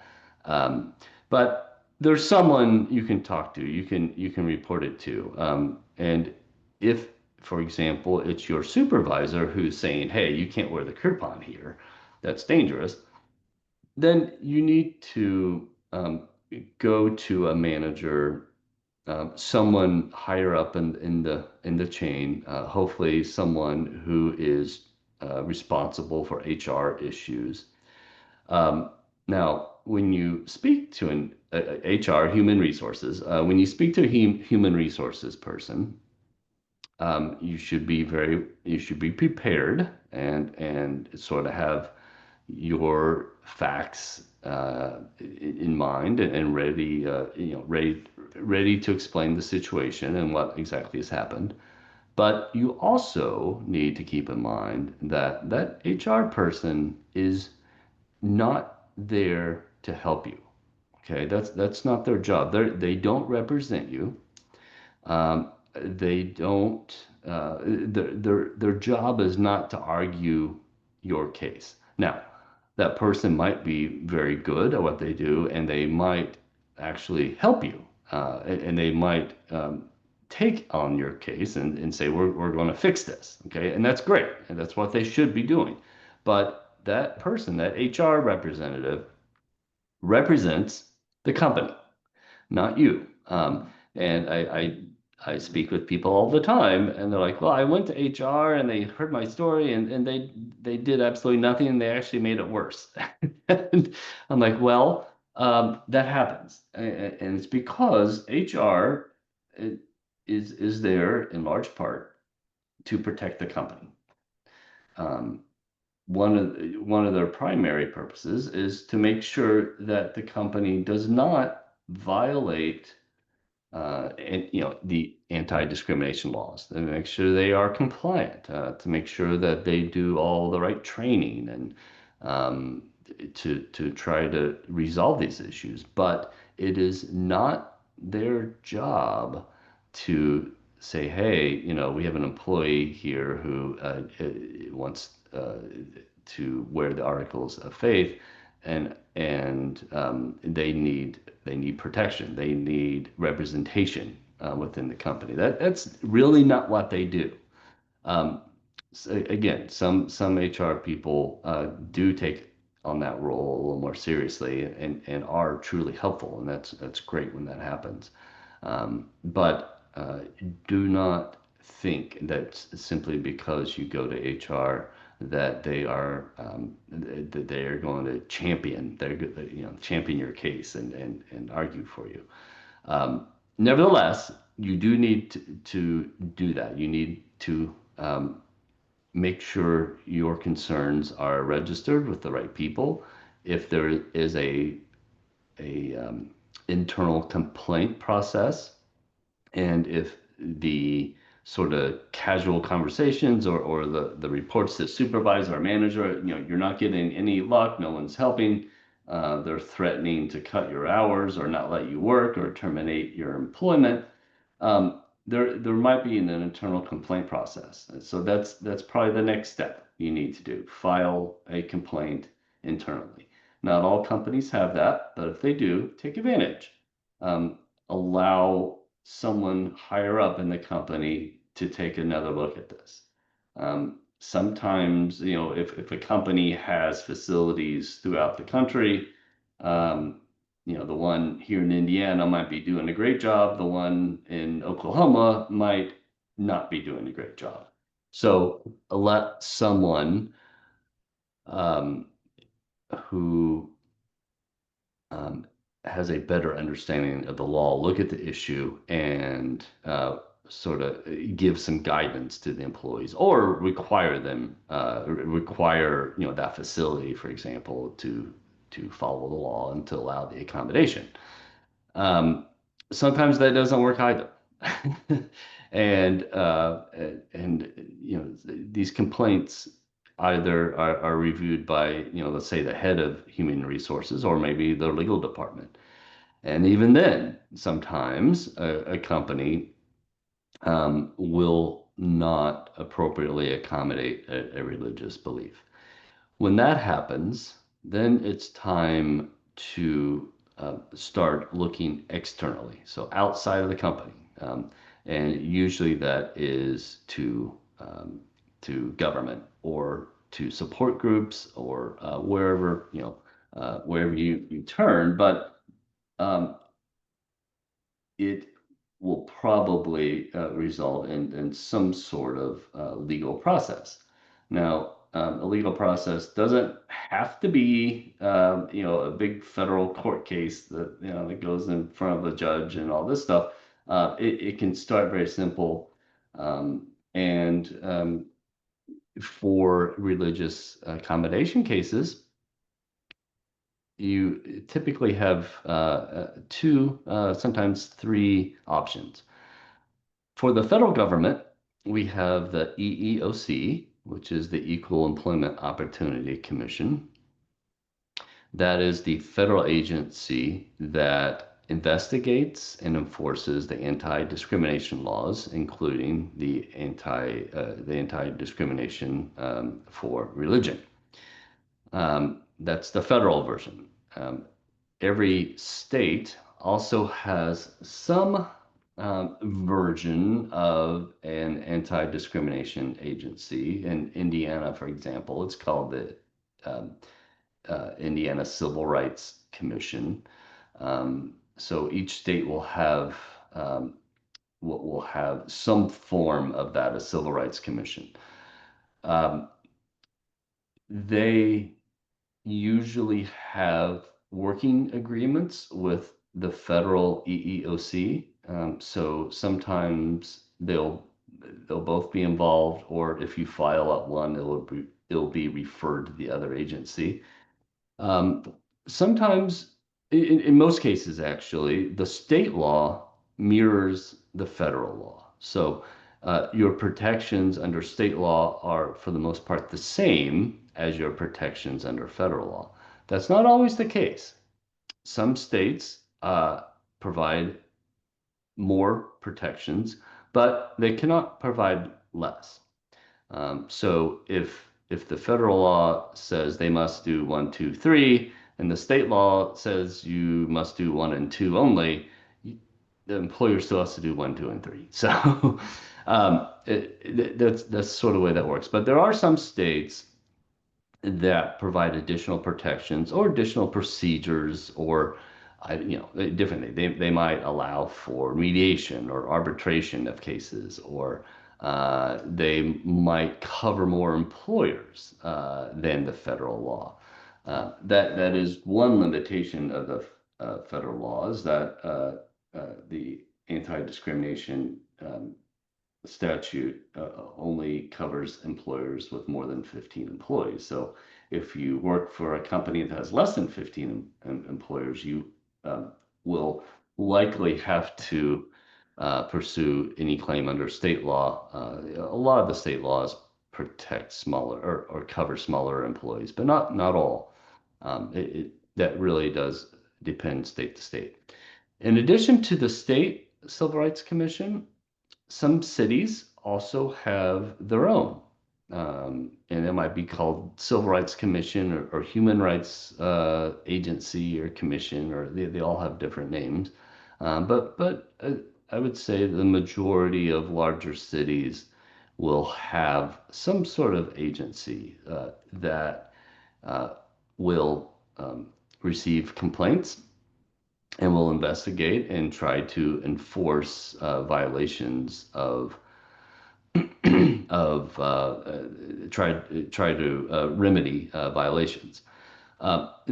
This is where it gets a little bit tricky, because the agencies that are city, so if it's New York or Indianapolis or Chicago or LA or whatever the case might be, their statute is typically city ordinances or city codes, and they can differ quite a bit sometimes from the federal or even the state. Still, they have to meet minimum requirements of the federal law, but they can really differ a lot in procedure, timelines. You have to be very careful of. If you wait longer than the statute allows for you to file a complaint, then you can't file. Under federal law, you have 300 days. So if you are terminated from your employer on January, whatever the date is, if you're terminated for an inappropriate reason, let's say, for example, because you insist on carrying your coupon at the workplace and they say no and fire you, you have 300 days to file a charge with the EEOC, or you, for the most part, cannot file that complaint. But city requirements, city code, are often different from that. So it's very important to know what those requirements are and if that's in your best interest. The next question I get quite often is, do I need an attorney to do this? And the answer is no, you do not. There's no requirement, at least. So that being said, I would like to think that I help my clients. So I think I have some value. And oftentimes I would say that it is in your best interest to have legal representation when filing a charge of discrimination. But it's not required, and it's also free to file. To start a charge of discrimination, you typically would go to eeoc.gov and get an appointment. They will do a phone interview with you, the investigator will ask you a bunch of questions, and then we'll help you draft a charge or help you draft your complaint, and we'll file it for you. Does not cost any money, and it does not require an attorney's involvement. When I do represent someone at the EEOC or the state agency, what my job really is to, one, make sure that the EEOC investigator is doing their job. Okay, make sure that they're actually investigating, but also to help them do their job. And what I mean by that is, I'm basically I'm feeding them information. Okay, the investigator doesn't know who to talk to. You know, they don't know your coworkers or your supervisor or whatever. So I tell them, it's like, here are the 5 people you need to talk to.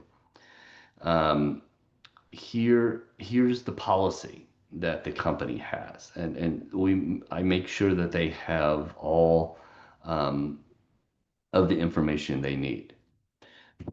But that's pretty much what I am doing. The other part of what I'm doing is sort of goes along with the second duties, the second responsibilities of the investigator. The first is to investigate the claim and to gather evidence about the claim. The second is to try and resolve the claim. The EEOC is required by statute to try to resolve these cases. So if you think of the EEOC, it's an administrative process. It's not court. It's within the governmental agency. You are required to go to the EEOC before filing a complaint in these cases in court. And the reason the statute is set up that way is to try to get these cases resolved before going to court. And while that might sound like just something else getting in your way of filing your complaint in court, oftentimes really what it does is allow cases to reach an appropriate outcome faster. Court cases are slow; they can take years. The EEOC investigation typically lasts a few months. And oftentimes, cases are resolved at the EEOC level. So once the EEOC investigator completes their investigation and gathers all the information, they put it together in a file, write a report, and they write a recommendation. And that recommendation goes to the legal team within the EEOC. The EEOC reviews the evidence and the recommendation and makes one of a few decisions.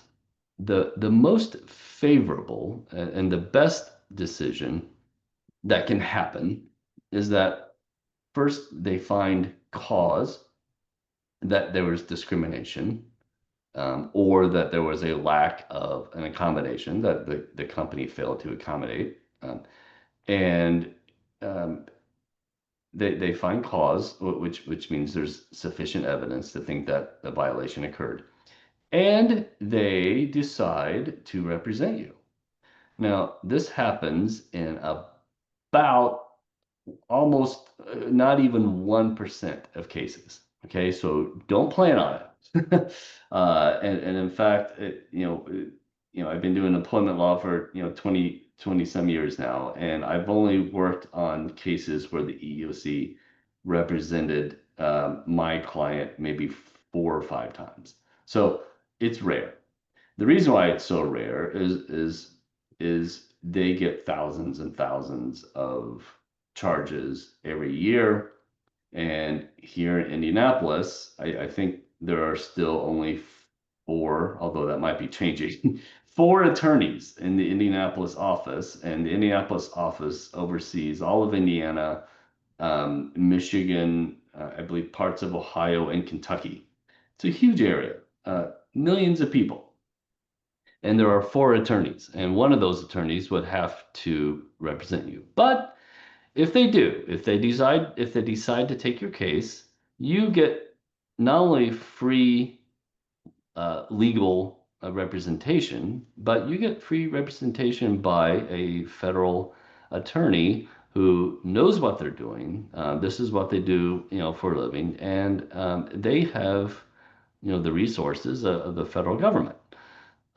It's a great outcome. And if that happens in a case that you're involved with, you should be very pleased.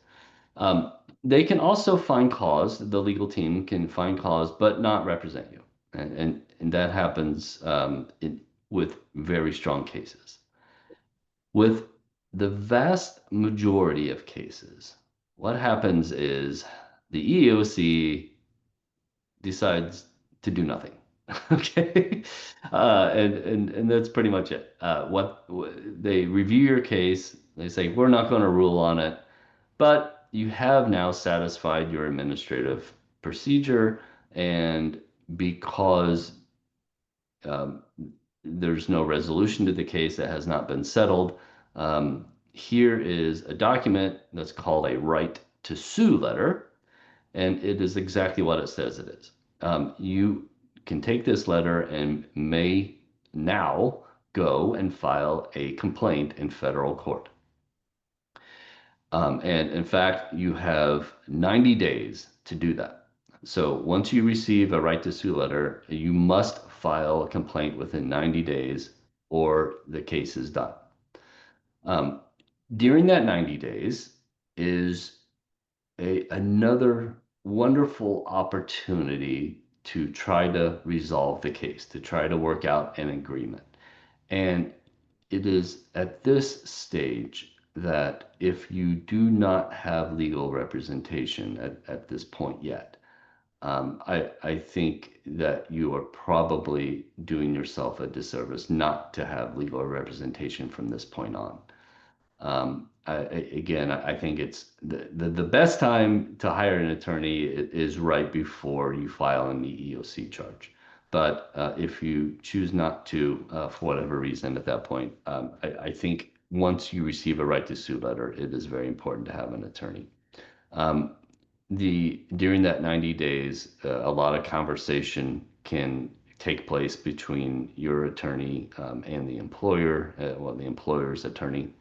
And basically that conversation is this. We're going to file a complaint in federal court, and it's going to cost you a lot of money to defend this complaint. If you do not want to have to defend the complaint, you need to enter into an agreement. Now, what would an agreement look like?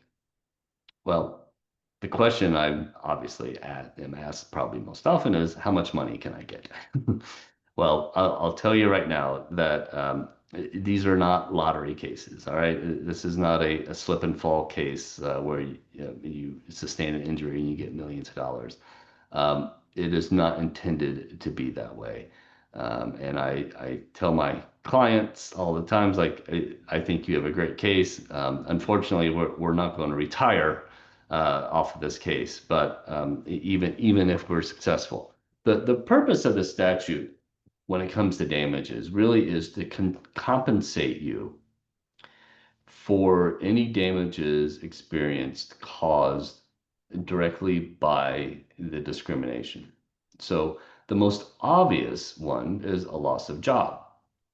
If you are fired from your employer, if your employer fires you because you are wearing a kirpan, you lose wages, right? You're not being paid. That is the most obvious damage. And every day that you're not working are lost wages, and that can add up pretty quickly. So there are many types of other damages that can be argued depending on the facts of the case, but that's the easiest one to think about. Loss of benefits, so on and so forth. So, but that's the conversation that happens between the attorneys, between your attorney and the employer's attorney.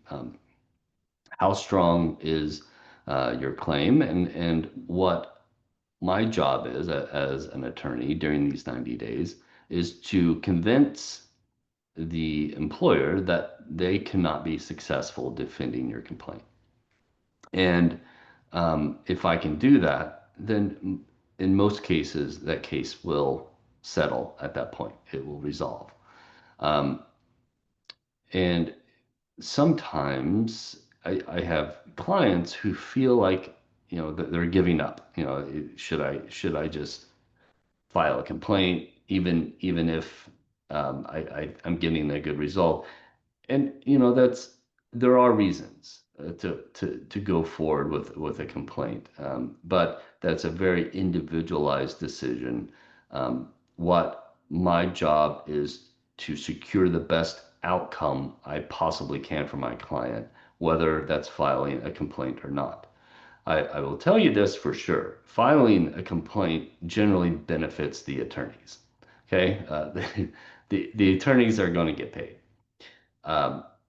Whether or not you file a complaint may not affect what the outcome is. So a good outcome usually includes a monetary component. There's an exchange of money to cover damages, but there are also other things that are not monetary. And one question that I always ask my client, and that we have to figure out early on: if you are terminated from your employer, do you want to go back? Let's say you've been working at a place for a few years, and then all of a sudden, for whatever reason, they learn that you wear a kirpan every day, and they fire you.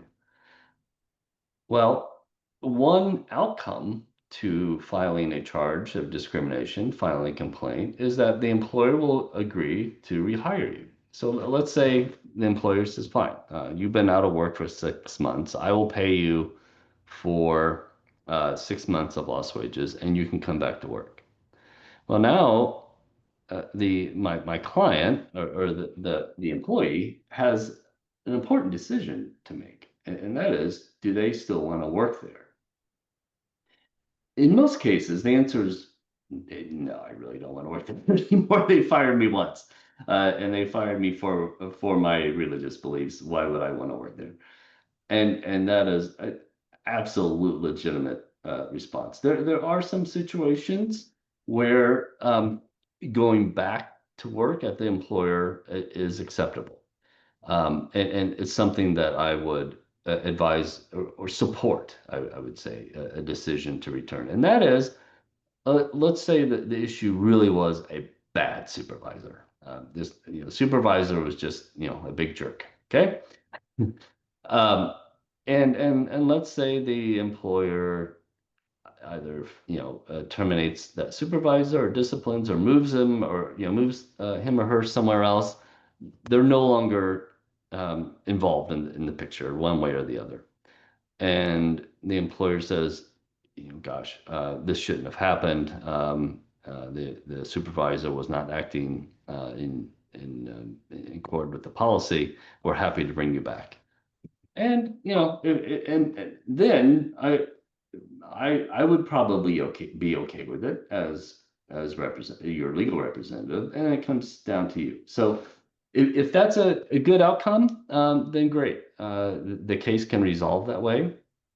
That's very nice. But if that's not the outcome, and you just don't feel comfortable going back there, then the idea of damages becomes a little more tricky, and we really have to decide what is the value of this case, how strong is my claim, and are they offering enough for me to give up my claim? because that is settling your case. The employer agrees to do or pay certain things to you. In return, you agree not to pursue your claim anymore. You sign an agreement that says, I will not sue you. Okay? That's the exchange. And so we have to determine what is the value of that claim that you're giving up, and is the employer giving you enough value to convince you to give up that claim. In addition to litigating and being an attorney, I'm also a mediator. That means I do civil mediation. A mediator sits in between two parties who are not in agreement over some issue, and my job is to help them reach an agreement. And when I'm doing mediation, I often say that a good agreement, a good outcome, means that both sides are equally disappointed. So, why, and that may be a little cynical, but there is some truth to that, and that to resolve these cases, to resolve these employment discrimination cases, the employer is going to have to do a little bit more than they want to, and the employee is going to have to accept a little bit less than they would like. And that is a very important concept. If the employer during these 90 days is not offering enough, the conversation I have with my client generally goes, here's what they are offering. Either I will say, I think this is good value and probably good enough for you to sign an agreement, or I will say, they are simply not offering you enough. I think it's appropriate for us to file a complaint. Then it's up to my client to decide whether or not they want to pursue the complaint. I cannot make that decision for them. That's completely up to them. So I know my time's getting close here, so I'm going to make this quick. But once you file the complaint, the next big hurdle and the last major hurdle, really, in these types of cases, is called summary judgment. And when looking at the strength of a claim and the value of the claim, the question is, can this make it past summary judgment? A summary judgment is where the employer puts their best evidence and arguments before the judge. The employee puts their best evidence and arguments before the judge, and the judge decides all on paper whether or not those claims are strong enough to proceed. If they are, they go to jury, and juries are good for employees. Juries are typically bad for employers, but summary judgment by far favors the employer, and it is really hard for plaintiffs, for employees, to get past summary judgment. If you do not get past summary judgment, the case is over and you go home with nothing. That is an outcome that I want to avoid at all costs. Okay, that doesn't help. That doesn't help my client anyway. So at some point, we try to reach a value of those claims that will allow you to get as much value as you can and avoid walking away with nothing. And that is that conversation that happens back and forth during the entire complaint process. So sorry, attorneys talk too much. That is the basic procedures of a discrimination claim. I'm happy to answer any questions and at your convenience. That was amazing, Michael. Like, I had all these questions lined up and you like literally answered all of them for me. So I was like, oh, I'll jump in here and ask a question, but you really I think it was very comprehensive, so I really, really appreciate it.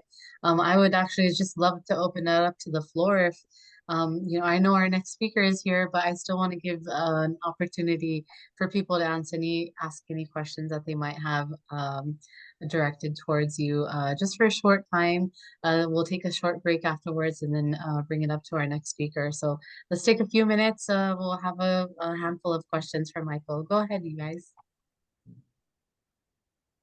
Hi, Michael. Hi. Hi again. Yeah, you mentioned earlier that the law hasn't really changed that much over the Hello? years. Yeah. Yeah, I would like to ask from your point of view, what is it in particular that you would like to see change? Oh gosh.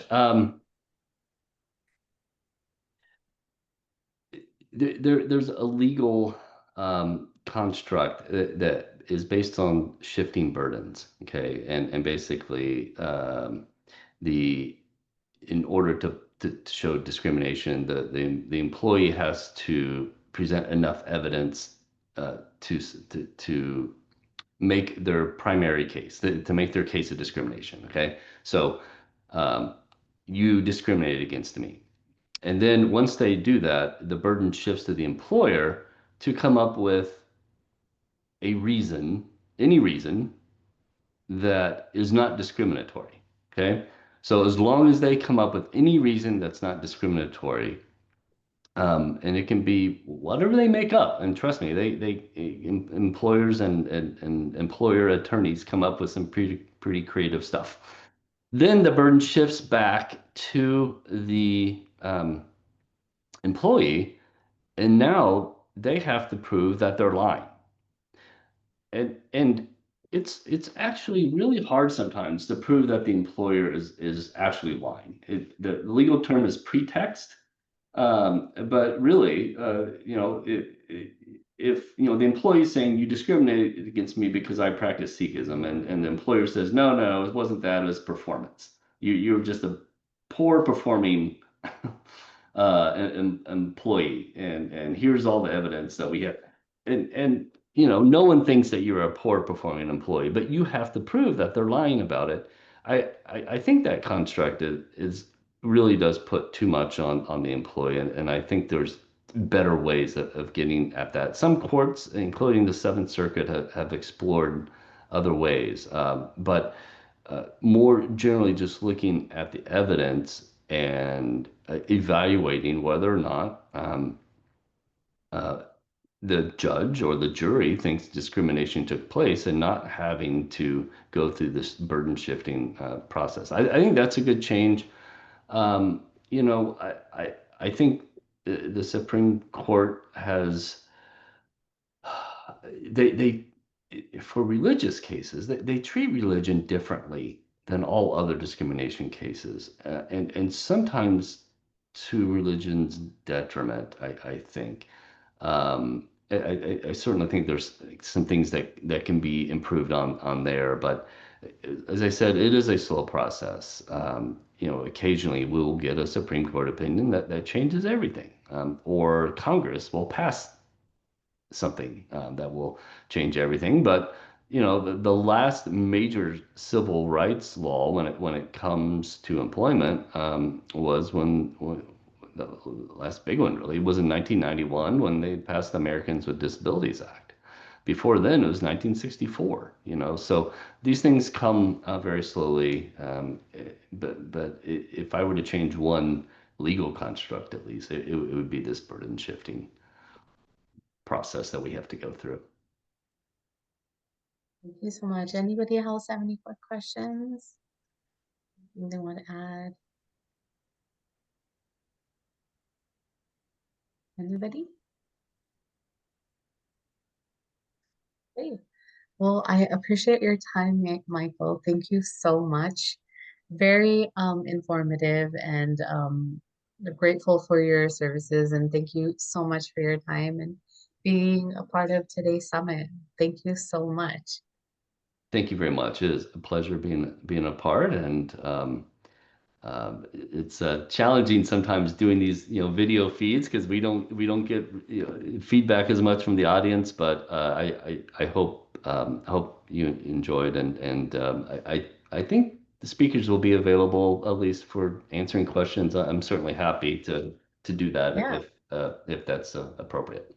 Yeah, if you don't mind, you could even enter your information into our chat box. Okay. And if any of our participants have any questions for you on a later time, I'm sure they'd love to email you and gather your expertise. Very good. Thank you Thank so much. you. Thank you. Okay, everyone. Our next speaker, Aram, has arrived. I would just like to um, again encourage you guys. Um, let's see. Were you able to enter that? Okay, yes. So Christina was able to enter into the chat a little survey that we have going. So we mentioned it earlier. And again, we still have one more speaker. So before the end of today, we'd love for you to fill out this little form. Let us know what you think of the summit so far, what we can improve on in the future. And yeah, your feedback really helps. So let's take a 5-minute break. Warm up that coffee that might have been cold, take a little stretch, and we'll see you in 5, and we will begin with our next speaker. Thanks.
Bye.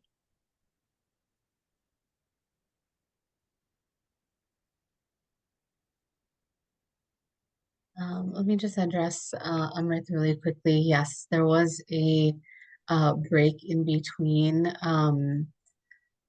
Uh, Unfortunately, Simran, who was moderating, was unavailable today, and we were not able to make that correction.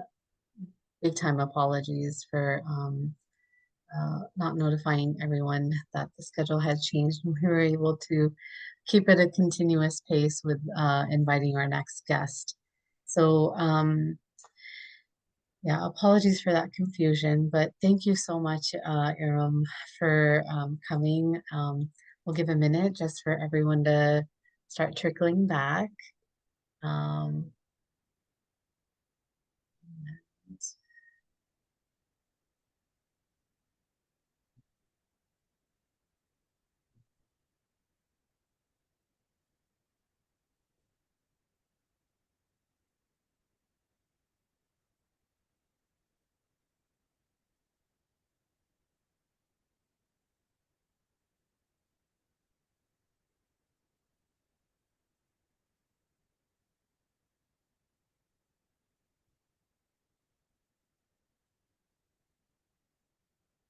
all right. If I may, I would like to introduce our next speaker, Erin Kidwai. Apologies if I'm saying that wrong. Go ahead and you can unmute and correct me. So she is the South Asian Legal Impact Fellow at the Asian American Legal Defense and Education Fund, which is abbreviated AALDEF. She works with the South Asian grassroots organizations on a variety of issues, including immigration workers' rights, voting rights, and educational equity. As a part of her fellowship, Aram has worked closely with the South Asian survivors of intimate partner violence and workers who have experienced wage theft. Prior to coming to AALDF, she has worked at the Legal Aid Society, and she's graduated from Georgetown University Law Center, where she worked as a research assistant, researching prison abolition and environmental justice. So without further ado, welcome Aram to the 2025 Sikh Summit. Thank you. Thanks so much. Yes, you got my name right. Don't worry about that. But the thing that is different is we usually call this organization ALDEF just to save time. Okay. AALDEF is so long, and Asian American Legal Defense and Education Fund is way too long. So we usually just say ALDEF. But hi, everyone. It's really nice to meet you all. I'm very excited to give this presentation. This is less so a presentation on like, here's what the law is and here's what you need to know. It's more so about sort of how ALDEF works, and one idea and thought that motivates us that we have gotten from the grassroots organizations that we work with. And so I wanted to talk to you all about this. It's sort of an idea that I think some of you may not agree with. So I'm asking people to keep an open mind, and we will have some time for discussion and questions at the end. I do have a presentation, like I do have a slideshow actually prepared. Is it okay if I share that? Okay, cool. Let me figure out how to do that though. It says that I'm not allowed to share because I'm not. Oh, perfect. Today. Thank you. Okay.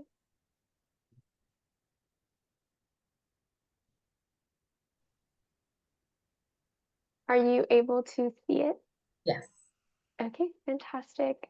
Great. I can't really see what you all can see though, so I'm just trusting that it's working. Your first read Beyond Hate Crimes. Yes. Okay, perfect. Let me. So sorry. Okay, cool. So I guess that my intro has already been done, so I'll just start talking about what the presentation is. It is on hate crimes and reimagining safety and justice in response to racially motivated violence, which is a big thing that we do at ALDEF and something that we work very closely with our partner organizations on. Can you tell me if the screen changed? Okay, cool. Now I'm good. Now I will stop asking. So we already sort of introduced ALDEF and what I do, but I'll give a little bit more context. So ALDEF is a national civil rights organization that started in 1974 with the purpose of protecting and promoting the rights of Asian American communities and Asian Americans.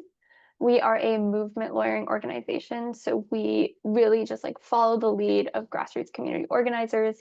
Some of the organizations in New York that I work with very closely include DRUM, so Desis Rising Up and Moving, Advocacy, which is a Nepali organization in Queens, and Sakhi, an organization that supports South Asian survivors of intimate partner violence. At ALDEF, we work in 6 primary issue areas, which include the Stop Asian Hate Project, which encompasses all anti-Asian violence in different forms, economic justice for workers, education equity, housing and environmental justice, immigrants' rights, and voting rights. I think that we've already talked enough about what my own work includes. So I did wage theft, gerrymandering, immigration litigation, but I mostly work with survivors of intimate partner violence. Oh, I would encourage you to continue and speak about yourself. Sometimes it comes better. Yeah. I think that if anyone has any questions, I'm more than happy to talk about it. And prior to this, I was a public defender at the Legal Aid Society in New York City. I had hundreds of clients, all of whom had felony convictions of some sort. So today, I just want to start by giving a little bit of an agenda. I'm going to talk about anti-Asian violence and all the visionary and decarceral approach to safety and justice. We'll start, and then we'll move through like the past, the present, and the future of what we envision hate violence, the responses to hate violence will be. By the end, I'm hoping that participants will be able to answer the question of like, where do we go from here and what has worked and what hasn't. And feel free to ask your questions in the chat, but I probably won't check them until the end. So we'll have time at the end for like discussion and questions if anyone has it. So let's start by like trying to understand violence. But before we do that, I actually do want to encourage some participation. So I'd like to ask you all like what comes to mind when you hear the word violence. You can just like drop that in the chat. You can turn on your mics and answer. There's like no right or wrong answer. I'm just asking what that word invokes to you. It can be a thought, a feeling, an example, whatever. I'll give like Physical harm. Yeah, totally. Probably war. Yeah, also very much. Yeah. Navaj says abuse. Abuse, yeah, totally. Abuse is definitely violence. Okay, is that any one more maybe example or answer? Hate. Hate. Hate, yes, yeah, yes. Yeah, so all of those are really good examples or feelings. I feel like some of what we've talked about is more so like the interpersonal stuff. So like hate violence and abuse and yeah, harm and physical pain. But Christina, you also mentioned war, which is definitely very different from these things, but also undoubtedly a form of violence. So thank you for your participation. I appreciate it. But now I want to talk about the different forms of violence, or how we think of violence. And many of us do often think about interpersonal harm as like the first stage of violence, and like the most viable, I guess. Like it's the most tangible form of violence. You can see it, you have experienced it, you know people who have experienced it. But we believe that violence doesn't really begin or end there. It is systemic and it's cyclical. And in order to address violence, we want to understand like the root cause of violence. And so we can try to understand violence as it happens across like 3 interconnected levels is how we sort of imagine it at ALDEF. The first being interpersonal violence, which includes harm between individuals. So things like intimate partner violence or family abuse or hate-motivated attacks based on race, gender, religion, sexuality, whatever. Whatever the motivation is, it's unjustified, of course. And then we have something called institutional violence, which we consider, for example, could be violence that is carried out by a state or an institutional actor, which includes things like suppression of protests, incarceration, immigration detention, or surveillance, increased surveillance of certain communities for the purpose of harming or putting down those communities. And these are often direct and policy-driven harms. And then we have structural violence, which refers to broader embedded conditions that harm people over time, like housing insecurity, food deserts, unequal access to education and healthcare, generational poverty. And so these are often invisible and like less tangible forms of violence. And while we try to name them separately, and if you look up violence and like try to read up on sort of these theories and these concepts, you'll find that institutional and structural are often meshed together because they are often meshed together in reality. But these are just words that we're using here to try to better box them up, but they're very interconnected. And so institutional and structural violence enable and reinforce one another, and they often create the conditions that lead to interpersonal violence. So while we have it in the order of interpersonal, institutional, structural, it can often be top down. So when we think about safety and justice, we want to move beyond just punishing individual acts of harm. And we want to see how we can address these other forms of violence, like institutional and structural violence, and how these forms of violence have impacted Asian communities. It's also a big part of trying to understand violence. So when we look at anti-Asian violence through sort of a structural and interpersonal lens, we almost always see links to US foreign policy.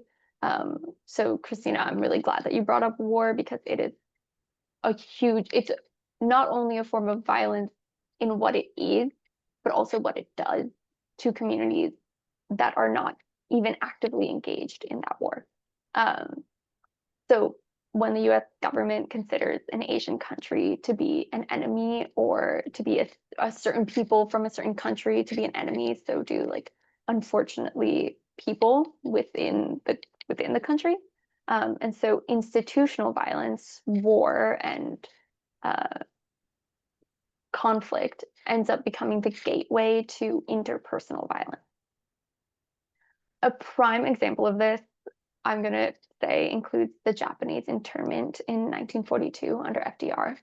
I'm assuming a lot of people already know about internment, but for those of you who don't, if anyone doesn't, the FDR administration interned 120,000 Japanese Americans with the backdrop of World War II, the bombing of Pearl Harbor, and the atomic bombing of Hiroshima and Nagasaki. So all of this was happening at the same time. And as I mentioned, 120,000 Japanese Americans were interned, and many were subject to police violence as they were arrested while police were enforcing internment. And so that's one form of violence. And then another form was that simultaneously, Japanese Americans were being targeted with hate violence. There were these novelty documents going around that had horrible language on it. And so I'm going to apologize for an insensitive term that I'm going to use, but I'm not using it without the cultural or the historical context. They were Jap hunting licenses were sold with phrases like "Remember Pearl Harbor, keep 'em dying." And this was in the 1940s. And I am sure that this doesn't sound unfamiliar to things that our communities are experiencing today. And it's unfortunate to see how much these systems have just repeated themselves, and these cycles have repeated themselves with just different groups. So, for example, this is all further evidenced by the uptick in violence against South Asian and Arab communities after 9/11, and the uptick in anti-Asian violence in 2020, and the uptick in anti-Arab and South Asian violence today. So it's just more evidence to these cycles. And so where does that leave us? Well, as a community, it's no surprise that we want to fight back, and we need to fight back against the violence that we experience. But it is by design very hard to fight back against structural and institutional violence as individuals. Because fighting against such forms of violence, especially if they are being done onto communities by the government, the most powerful actor in generally any state, requires highly organized community power. And so when communities are surveilled and they're not able to sort of access that community power and work together, they are left with sort of only individual options. And so the only option is to fight back against almost only interpersonal violence. And to do so, we often rely on policing and bias-based hate crimes and hate crime laws. And so with that, I wanted to sort of discuss the hate crime laws and what they are and how they came to be. They are federal and state laws that increase punishment for crimes motivated by bias against race, religion, and ethnicity. Certain states include hate crime laws that cover things like gender identity, and disability. Sexuality, that's also included. And so historically, these laws were actually born out of the failure of law enforcement in the Jim Crow South to investigate and prosecute lynchings. I am sure you can figure out why that wasn't happening, but I will just make that very explicit. It's because the police were in cahoots with the people who were doing the lynching. So, of course, there were no investigations. The people in charge of investigating were doing the crimes. And so expanded jurisdiction to the federal government allowed the federal government to intervene in states where these investigations were not being pursued. If you have any questions about sort of how these laws impact sentencing, feel free to ask. Keep those questions on hand, and we can answer them at the end of the session.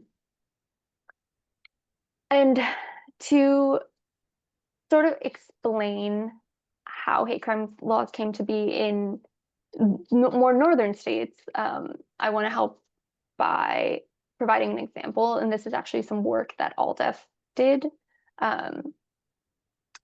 Many of you may know this. some of you may not, so I'll provide more context. But there was a hate group called the Dot Busters in New Jersey that was active from the mid-70s until the 1990s, but they were most active in the late 80s. The late 80s, 1987, 1988, 1989 were the years that this hate group, were doing the most violence against South Asian communities. They epitomized anti-Asian violence. They openly admitted to using any means to rid Jersey City of Indians. And in a letter published to a daily newspaper, which was published in the newspaper, they threatened to hit any Indian that passes by them on the street, threatened to break windows and crash parties, and they were going to use their phone book to target people whose last name was Patel. In 1987, the Dot Busters targeted, prior to this, they killed a man and nothing happened. There was no conviction. And then in 1987, they targeted another man, Dr. Kaushal Saran, and they attacked him and beat him into a coma. And ALDEF actually was working closely with Dr. Saran in trying to get justice for him. However, federal charges were lodged against Dr. Saran's, or not federal, charges were lodged against Dr. Saran's alleged attackers. There were 3 men, and one of them was also a police officer. And Dr. Saran had severe brain and skull damage, which resulted in him forgetting the incident and resulted in the case relying very heavily on the evidence collected by the police. But in the same way that the hate crime laws came to be born, the police in this case did not collect evidence. They did not collect evidence. They did not interview anybody. They didn't interview any of the 40 witnesses, no firefighters, no first aid responders. And so the charges were actually dropped against the 2 men and the police officer who were the alleged attackers. And so the lack of accountability led to advocacy within the Asian community, with all the support for hate crime laws in New Jersey, which ended up increasing sentences for hate-based violence.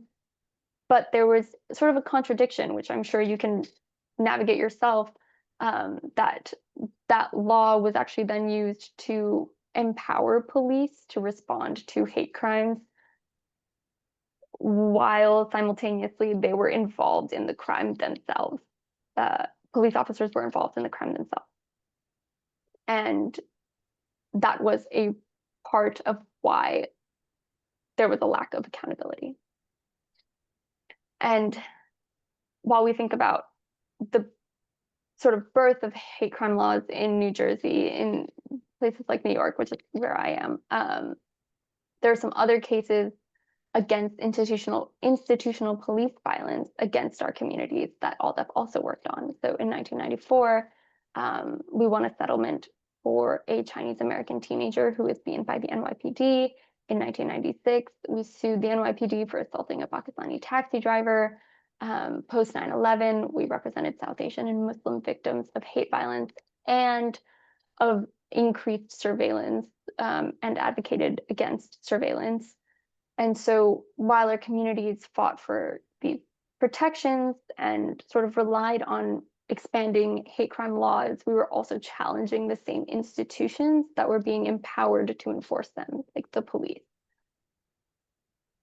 And so now that we have a bit more of an understanding of how hate crime laws came about and their original purpose, I want to talk about how they haven't made the intended impact on our communities and how policing has actually harmed our communities. I'm going to start with a statement that some of you may not agree with, but we can talk about it at the end. Hate crime laws have not made us safer. They require police involvement, and hate crime task forces often increase police budgets.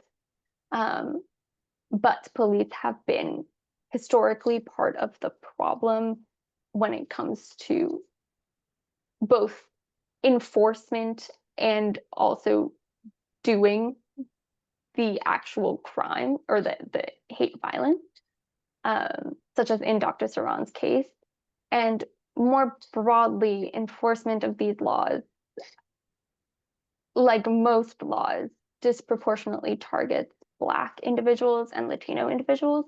And so even though most hate crimes are committed by white individuals, Black people are more likely to be targeted, are more likely to be charged relative to how many, just relative to population sizes. Additionally, many victims don't actually report hate crimes, which include undocumented people, criminalized survivors, folks who've been harmed by police and are now scared to come forward. In fact, recently, I was just on social media and I saw a video of a survivor of domestic violence or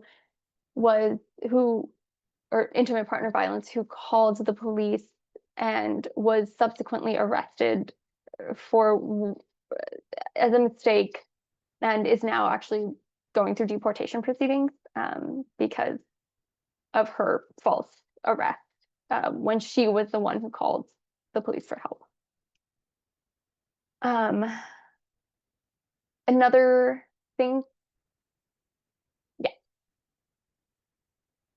So with all of these problems, our communities already struggle with policing, and I'm going to provide another example in just a minute of how policing has impacted our communities, particularly policing mental health. But I want to talk a little bit about increased sentencing before I do that. We're also told that harsher sentences deter crime, but the research shows that longer prison sentences don't actually do that. They do not deter crime. This has been acknowledged and published by the Department of Justice. And so the only thing that longer sentences do is punish and incapacitate. Incarceration is also something that increases recidivism, which is someone's likelihood or propensity to commit a crime again. And we believe that we just can't solve our problems by locking people away for multiple years, for 5, 10 years at a time, decades, and then expecting them to come back into society and readjust with usually very minimal support. And all of that to say that we don't believe that you can fix someone's biases by sending them to prison. It's exposure and intentional work that can do so. I want to talk a little bit, as I mentioned, with an example, and this is not a one-off matter. So recently in New Jersey, there was a tragedy around police violence a year ago. And I want to start with context that hate crime laws almost always increase police budgets, and increased policing can and will harm our communities. 1 year ago, 25-year-old Victoria Lee was experiencing a mental health crisis, and her brother called 911 for an ambulance during this crisis. And in the call, her brother very specifically asked that police not be dispatched, but he was told by the dispatcher that police had to be involved. They have to accompany EMS in order to keep EMS safe. Right before, and so we have body cam footage of this horrible thing that happened. I would very much encourage you not to watch it. It is incredibly tragic. But right before entering the family's apartment, multiple officers, 4 or 5 if I remember correctly, were on the video, and they said, and this is a quote, they were deciding amongst each other who would go less lethal and who would go lethal. Right before entering the apartment of somebody who they knew was experiencing a mental health crisis, who they knew was holding a knife and struggling, but her brother on the phone gave the context that she was no danger to anybody. They were deciding prior to entering who would go lethal. And so despite knowing that Victoria was experiencing this crisis, officers shot and killed her the moment they opened the door, quite literally within 2 or 3 seconds of opening the door. And this happened 1 year ago, and local Asian American organizations are still calling for accountability. 1 year later, there has been no accountability. The officers are still on duty. If I remember correctly, maybe one was put on paid leave, which is a very, very common thing that happens when officers are, when this happens, when they shoot and kill community members who are asking for help. And right now, in nearly all major cities in the US, police are the first line of responders to mental health crisis, and they almost never have the proper training to respond to these situations. This is how our country responds to mental health issues. And in the last 2 years alone, police violence against Asians experiencing mental health crisis has been recurring in the headlines. I've seen multiple examples of this. One being Syed Faisal, who was in Boston, if I remember, a young Bangladeshi boy, Win Rosario here in New York City, also a young Bangladeshi boy, who were both murdered by the police during experiencing mental health crisis. And this is like by no means the only form of violence that is done by the police onto systemic violence that is done onto Asian communities by the police. Is there no attorney involved in getting her justice? There are attorneys involved. There has been, we can talk a little bit more about it at the end actually, but please keep that question. That's a very, very good question. So police also target Asian communities with things like ICE agreements, 287G agreements, which allow the police to hand over information to ICE, massage parlor surveillance and arrest, which is something that ALDEF works heavily with in New York City, and heavy patrolling of Southeast Asian communities in particular.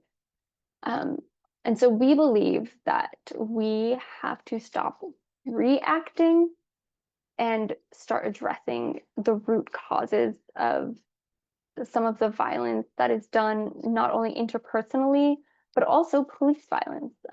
But we want to separate these forms of responses to sort of divest from over-reliance on policing. Because we know that policing and incarceration hurts Black communities, Latino communities, but they also disproportionately impact South Asian and Asian communities, East Asian communities, and Southeast Asian communities, especially working class and undocumented migrant communities. And so now we've talked at length about the harms of policing and carceral solutions, and I want us to sort of pivot to what we are hoping works and what we do and what we think works. And so at ALDEF, we believe in community violence intervention as opposed to just reliance on the police. And our anti-Asian violence toolkit walks through how we work with impacted people. I do this work every day with survivors of intimate partner violence. The first thing I do is I meet with them, we assess safety, and we figure out what these survivors' goals are. And common ones include like rebuilding a sense of safety, financial stability, accountability, immigration relief is a huge thing. And so we endorse trauma-informed and culturally competent support, which is not something that we see being a response that the police have with our communities. We encourage and support finding like access to healthcare, legal help. Obviously, we're a legal organization, financial aid, and navigating the system of policing when people do want to go through that route. But we just want to make sure that they are supported and they have these other options available to them as well. And in our experience, in my experience, very specifically, is that with survivors of intimate partner violence and with survivors of hate violence, the police often don't investigate unless there's a very, very, very clear injury or slurs being used. I've had clients who have called for the police, have had bruises on their faces, on their arms, and they were just told, they were given a half-written report and told there was nothing that could be done. And they were not supported. They were left to stay in the house that they were calling for help from. So we help survivors explore also alternatives like city agencies, civil litigation, and visa options for when either they choose not to go forward with calling police, or if they do and they felt that the police response was insufficient. These are alternatives that we support them through. And we believe that it's really, really important not only to navigate violence and interpersonal violence with the survivors, but also to address violence at like the root, which is something I think we sort of mentioned a little bit earlier. And studies have repeatedly shown that a clear set of factors are associated with reductions in crime, such as good jobs, stable housing, affordable healthcare, and mental health care more than anything. And these are the same supports that many victims of or survivors of actually anti-Asian violence and survivors of violence in general need as well. So it's not only something that we think can help reduce violence, but also supports those who have already survived. And hate violence in particular is often usually due to ignorance about certain communities, and we don't believe that this is resolved with prison, policing, incarceration, and it's better responded to with education and the freedom to teach honestly and openly about minority communities and minority histories in the US, which is also something that we are seeing being chipped away at every day. And so I was under the impression that a lot of people here were students, so this is sort of tailored towards students, but I'm not actually sure if that's true.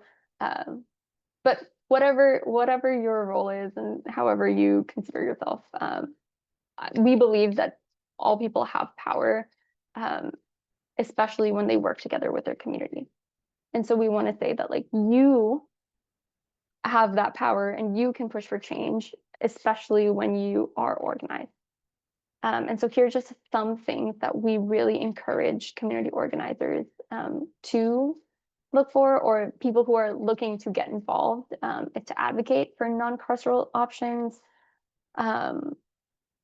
push for restorative justice options in the law. It's possible, I'm sorry, I was supposed to actually get this information, but there are certain states that allow for restorative justice as a response to hate crime violence, but that is a very small minority of states.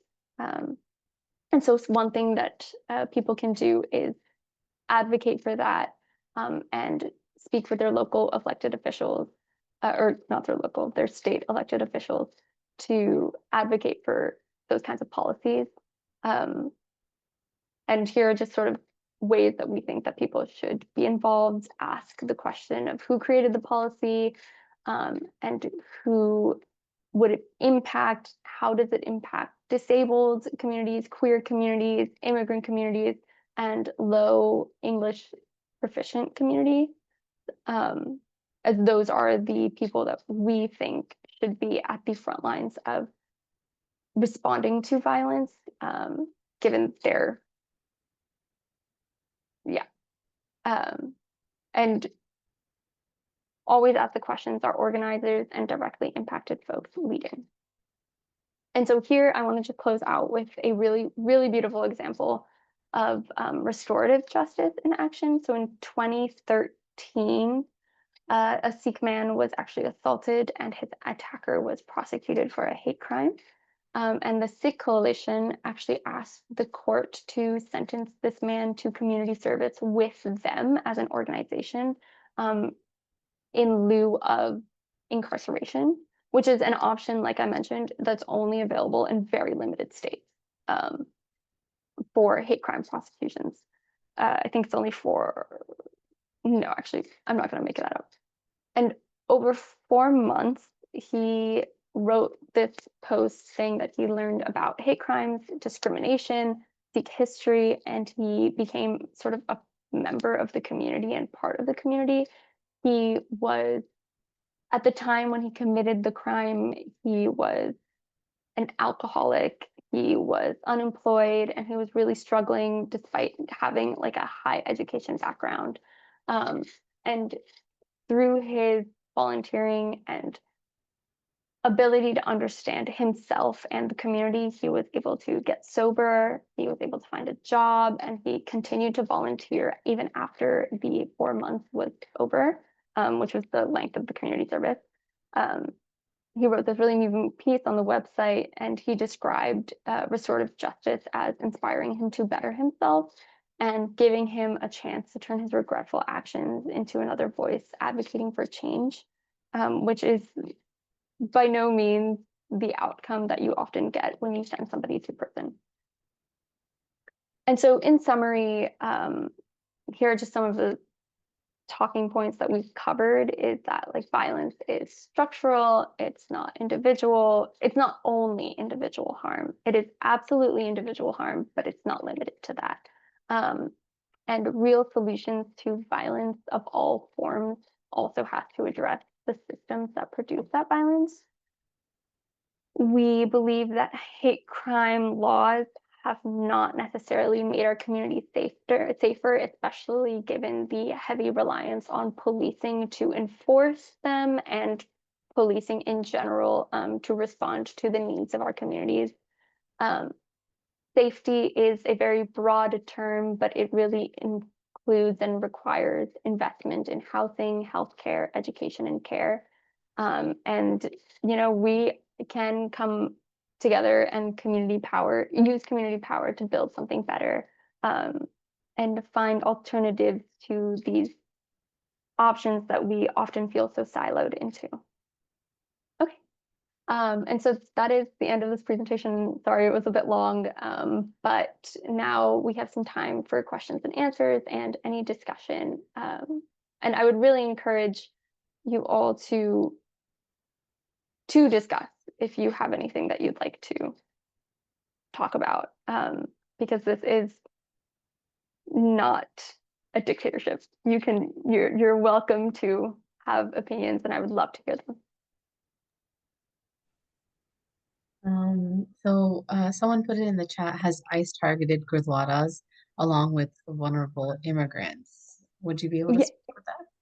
Yeah, I think that is a good question. There was talk about ICE targeting Gurdwaras here in New York in Richmond Hill, which is where there's a very large Punjabi and Sikh community. There were not many updates on whether or not that was true, but there were rumors about ICE targeting the Gurdwaras.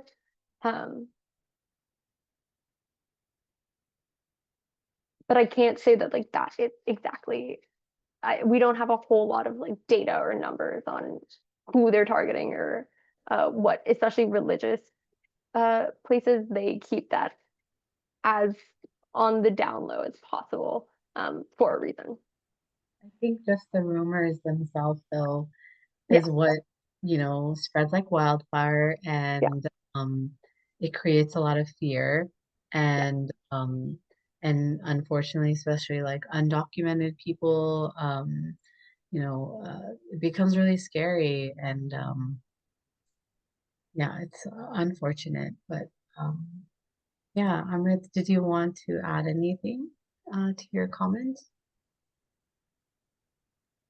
I was just asking because, obviously minorities are targeted, and, she gave the example of Victoria Lee, and what happened to her. So one of her slides mentioned that they're targeting the vulnerable immigrants. And so I wondered if the Gurdwaras were being targeted, and if so, how, are we responding? Or maybe we should figure out a way that we should respond if we haven't been targeted, because there's certainly potential for that to happen. I'm not aware of the ones here in Chicago. I go back and forth between Chicago and Florida quite a bit, and I'm not aware of any of that kind of action. And even in the Florida one, I think one of the things that has probably benefited us is our relief efforts and aid that we provide to the communities in which we, sort of reside as far as the Gurdwara. So I know that a lot of the local officials in the Gurdwara in Florida and in the Orlando area is we've gotten many letters from the community, thanking us for all the work that has been done there and that type of thing. So, that might help us, but from a law enforcement standpoint, that is really, really concerning that that kind of thing is happening. I'm not aware of that happening here, but it could be happening and we just don't know about it. And but that's very alarming, because who do you call for help then if you can't count on them? So I guess, what are we doing about it, Yeah, it's important to know whether or not your municipality actually does have a 287G agreement, which is an agreement between the local police force and ICE. And not all communities have that, and not all police precincts will actually be working with ICE. But it is really important to know that. And I totally agree. It's so scary, especially when there aren't plans to address something that feels like it could be on the horizon. For now, from what I understand, the administration has not been big on ICE in places of worship, just generally across the board. For context, places of worship and schools and hospitals were considered sensitive places up until a few months ago, when this administration pulled that back. So ICE would not target any of those places historically, because it's incredibly horrendous to do so. But in the past few months, that has been pulled back. We haven't seen necessarily a huge uptick in targeting of religious spaces, but we have seen an uptick in targeting hospitals, and we haven't seen it in schools yet either. I say either, or yet. I want to say yet, because we don't know what or how they will proceed with, given they have already started like clawing back these protections. Well, I mean, they were targeting universities, so that's education. I mean, Harvard was a really good example. There were plenty of schools that were targeted, but you said there's an uptick in targeting hospitals? Yeah. In that they are targeting hospitals. Hospitals used to also be part of the sensitive places protections. So ICE would historically not go to hospitals. So an uptick, I don't know the exact numbers, but we are seeing hospitals or ICE just waiting out. I've also seen that recent reports saying that they're going to be accessing medical records of documented people, and hopefully HIPAA can jump on that and, you know, that, but I mean, it's just, you know, audacity. Yeah. Um, I mean, what's I'll let- happening is pretty egregious, but most of us don't have a lot of control over it because we've got, I hate to say it, a madman, you know, running things right now. So, and from what I've seen, it's gotten worse in the last probably 7, 8, 9 years.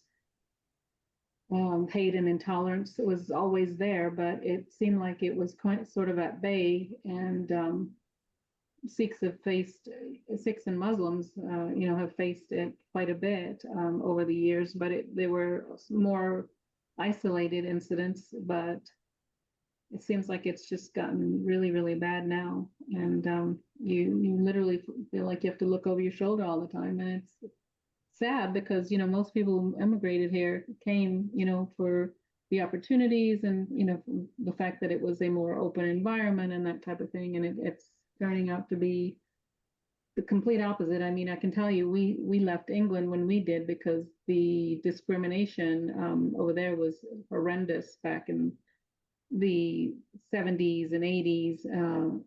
And you know, we moved to the States for better opportunities like everyone else. We applied, we waited for years, we did all the legal paperwork and everything, and came, you know, the right way. But one of the reasons we came was you couldn't be brown over there back then. And now, you know, of course, Indian food's the national food of London, for example, but, you know, still, you know, the violence over there was horrible. I mean, we literally had bricks thrown at us going through the park. We had bricks thrown through our window. I mean, Sikhs were being targeted, brown people in general were being targeted, and we left all that and we came to the US, and it was much better here. Although our first years were hard because, you know, I shared with the group earlier in the week, you know, about my brother being dragged around by his hair, you know, where they would take his butt off his head, and then he would, you know, basically they'd be dragging him around by the hair, and eventually he came home beaten and bruised and, you know, bleeding so many days in a row that my mamaji took him and had his hair cut because my father wasn't here, and he was afraid that he was going to end up, you know, dead, and which of course, you know, parents cried and all that. It was a horrible experience, and I was bullied, you know, myself. And people would tell me, you know, go away, you talk funny, because I had a British accent. I mean, it's something simple as that. But then, you know, the extreme for the Sikh child in school, because people didn't understand, they didn't know, they had fear, there's ignorance. And so many of us have faced these kinds of issues, and we still face it. I mean, you know, I shared with the group about walking into Chipotle to pick up food. My kids, who are born and raised here in the U.S., and being called terrorists because they had beards during COVID and long hair during COVID, and you know, had it up in a bun and that type of thing, and they were targeted, you know, and it's just, it's ongoing, you know, kind of incidences, and we're all facing it. So it's very concerning to me that law enforcement, you know, you can't even reach out to them, and this ICE efforts are, I think, making things worse for minorities because they're the accounts that I've heard of, the people are just being taken down. I mean, literally, they ask questions later, but, you know, they throw them to the ground, and they're you know, assuming their guilt before the innocence, you know, and it's insanity what's happening. And you have to worry about your kids that are out there who are less informed or less, you know, aware of some of these things, and you almost feel like you need to carry your identity in copies of it in multiple places to show that I'm a legal US citizen. And it's kind of sad, the state, you know, that it's come to. Sikhs have faced all this for a long time, but it's just gotten worse, I think. And we can't rely on the police, which is so what do? You know, you go to your government officials, you know, what do you do?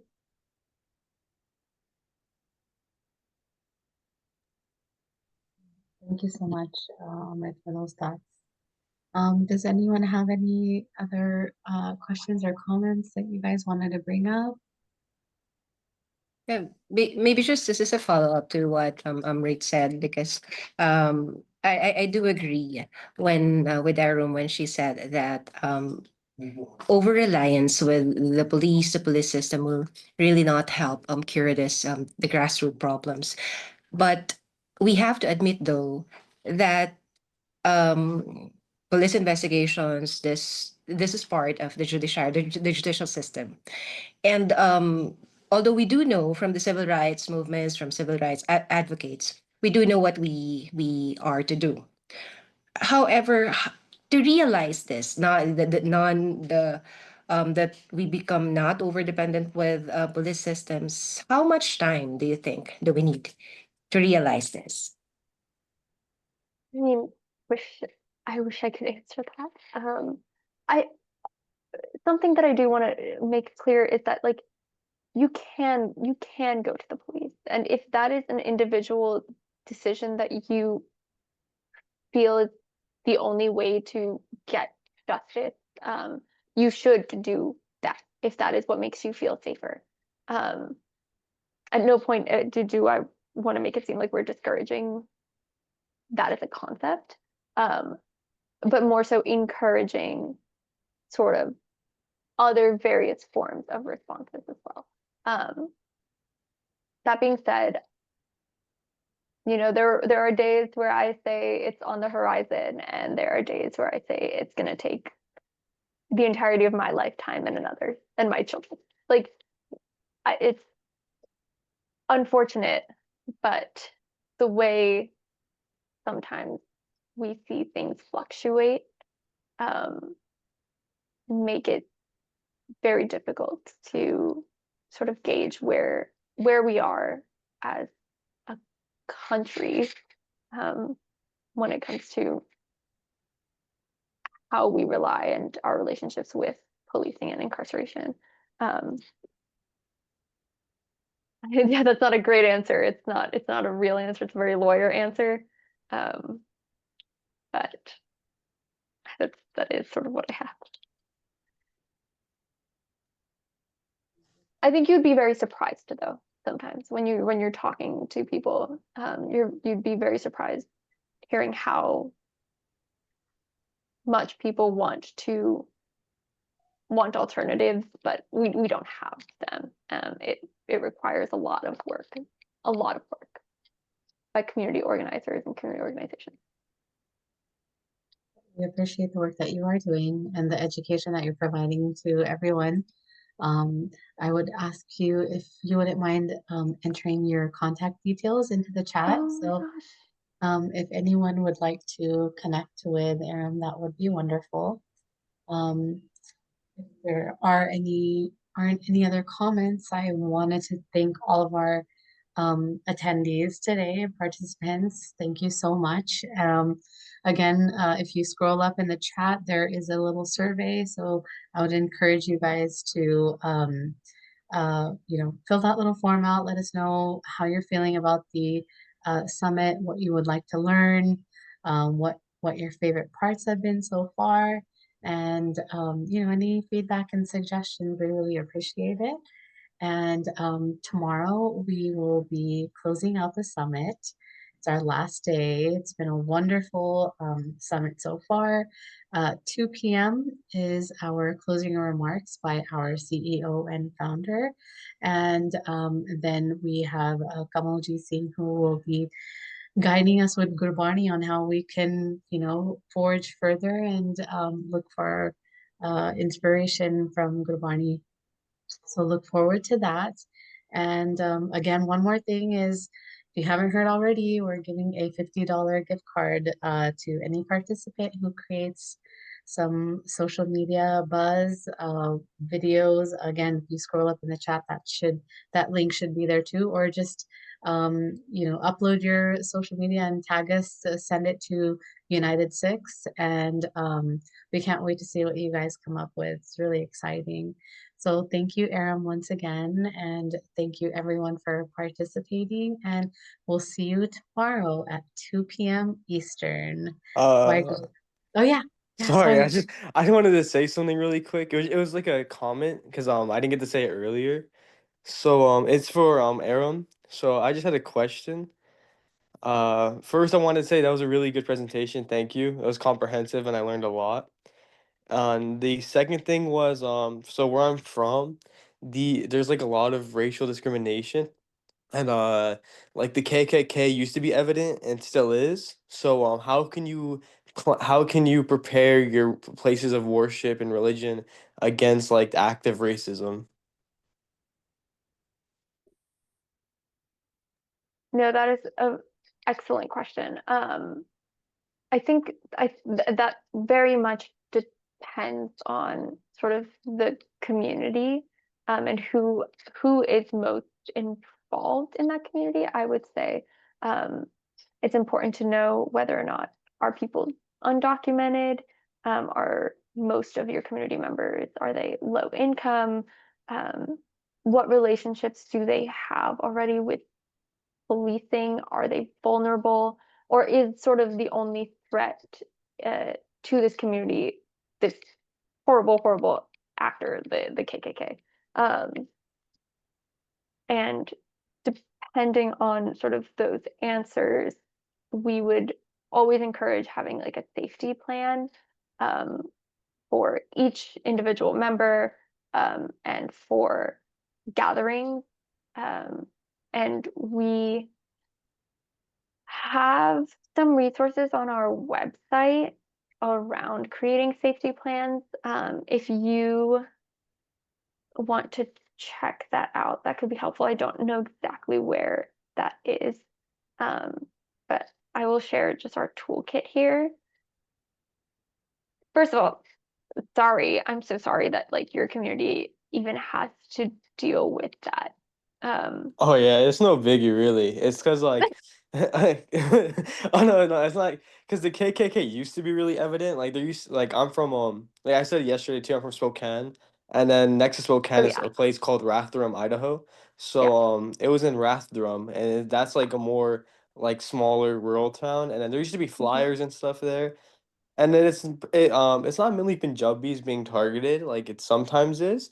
Yeah, But it's primarily Polynesian and Islanders. So Marshallese Islanders are a big population there, and they get targeted pretty often. So like, yeah, and I know a lot of Marshallese people, so I just try like looking out for them and seeing like how can I help them be protected. yeah, yeah. That is so unfortunate. There's so much violence that happens against the Marshallese people, both from American history and interpersonally, with these sorts of groups. I think that that's, I don't remember where the other large group of Marshallese migrants are, but they also are met with similar violence, from what I remember reading about. But all of that to say, no, it is a big deal. It is a big deal. It's really unfortunate. It's really sad that these sort of hate groups have the capacity to stay empowered, and that they have membership in general. And with that, I think it really does depend on the relationships that the communities that are being the most targeted with this hate violence have with policing and with each other. Um, is it possible to create community safety without involvement of the police? Possibly, potentially, but that would really involve a lot of security, I would say, in terms of like gathering and like keeping ourselves safe through the privacy, and making sure that when we sort of host events, we keep things secure, which often also ends up relying on policing, because that's sort of the only infrastructure that many communities have for this kind of safety. Um, and so I think that there are some contradictions within this stuff, but you can navigate those. And you should ultimately always, and I'm saying you, but the you is like a very broad you, not you specifically. Um, you should always use discretion and see what is the best option you have, which may often be police, but just knowing how and where to have them be involved. And I say that because that's something that we also work on and work with sometimes. Like for immigration relief, often you do actually need police involvement. And so we have to decide when to and when not to rely on them and get them involved. But yeah, it's hard. Thank It's you. very hard. Oh, And yeah. yeah. But again, sorry that your community and the community that you are in community with have to experience that. All right, everyone, thank you so much for a successful day today. We will see you tomorrow at 2 p.m. and for closing remarks. So thank you.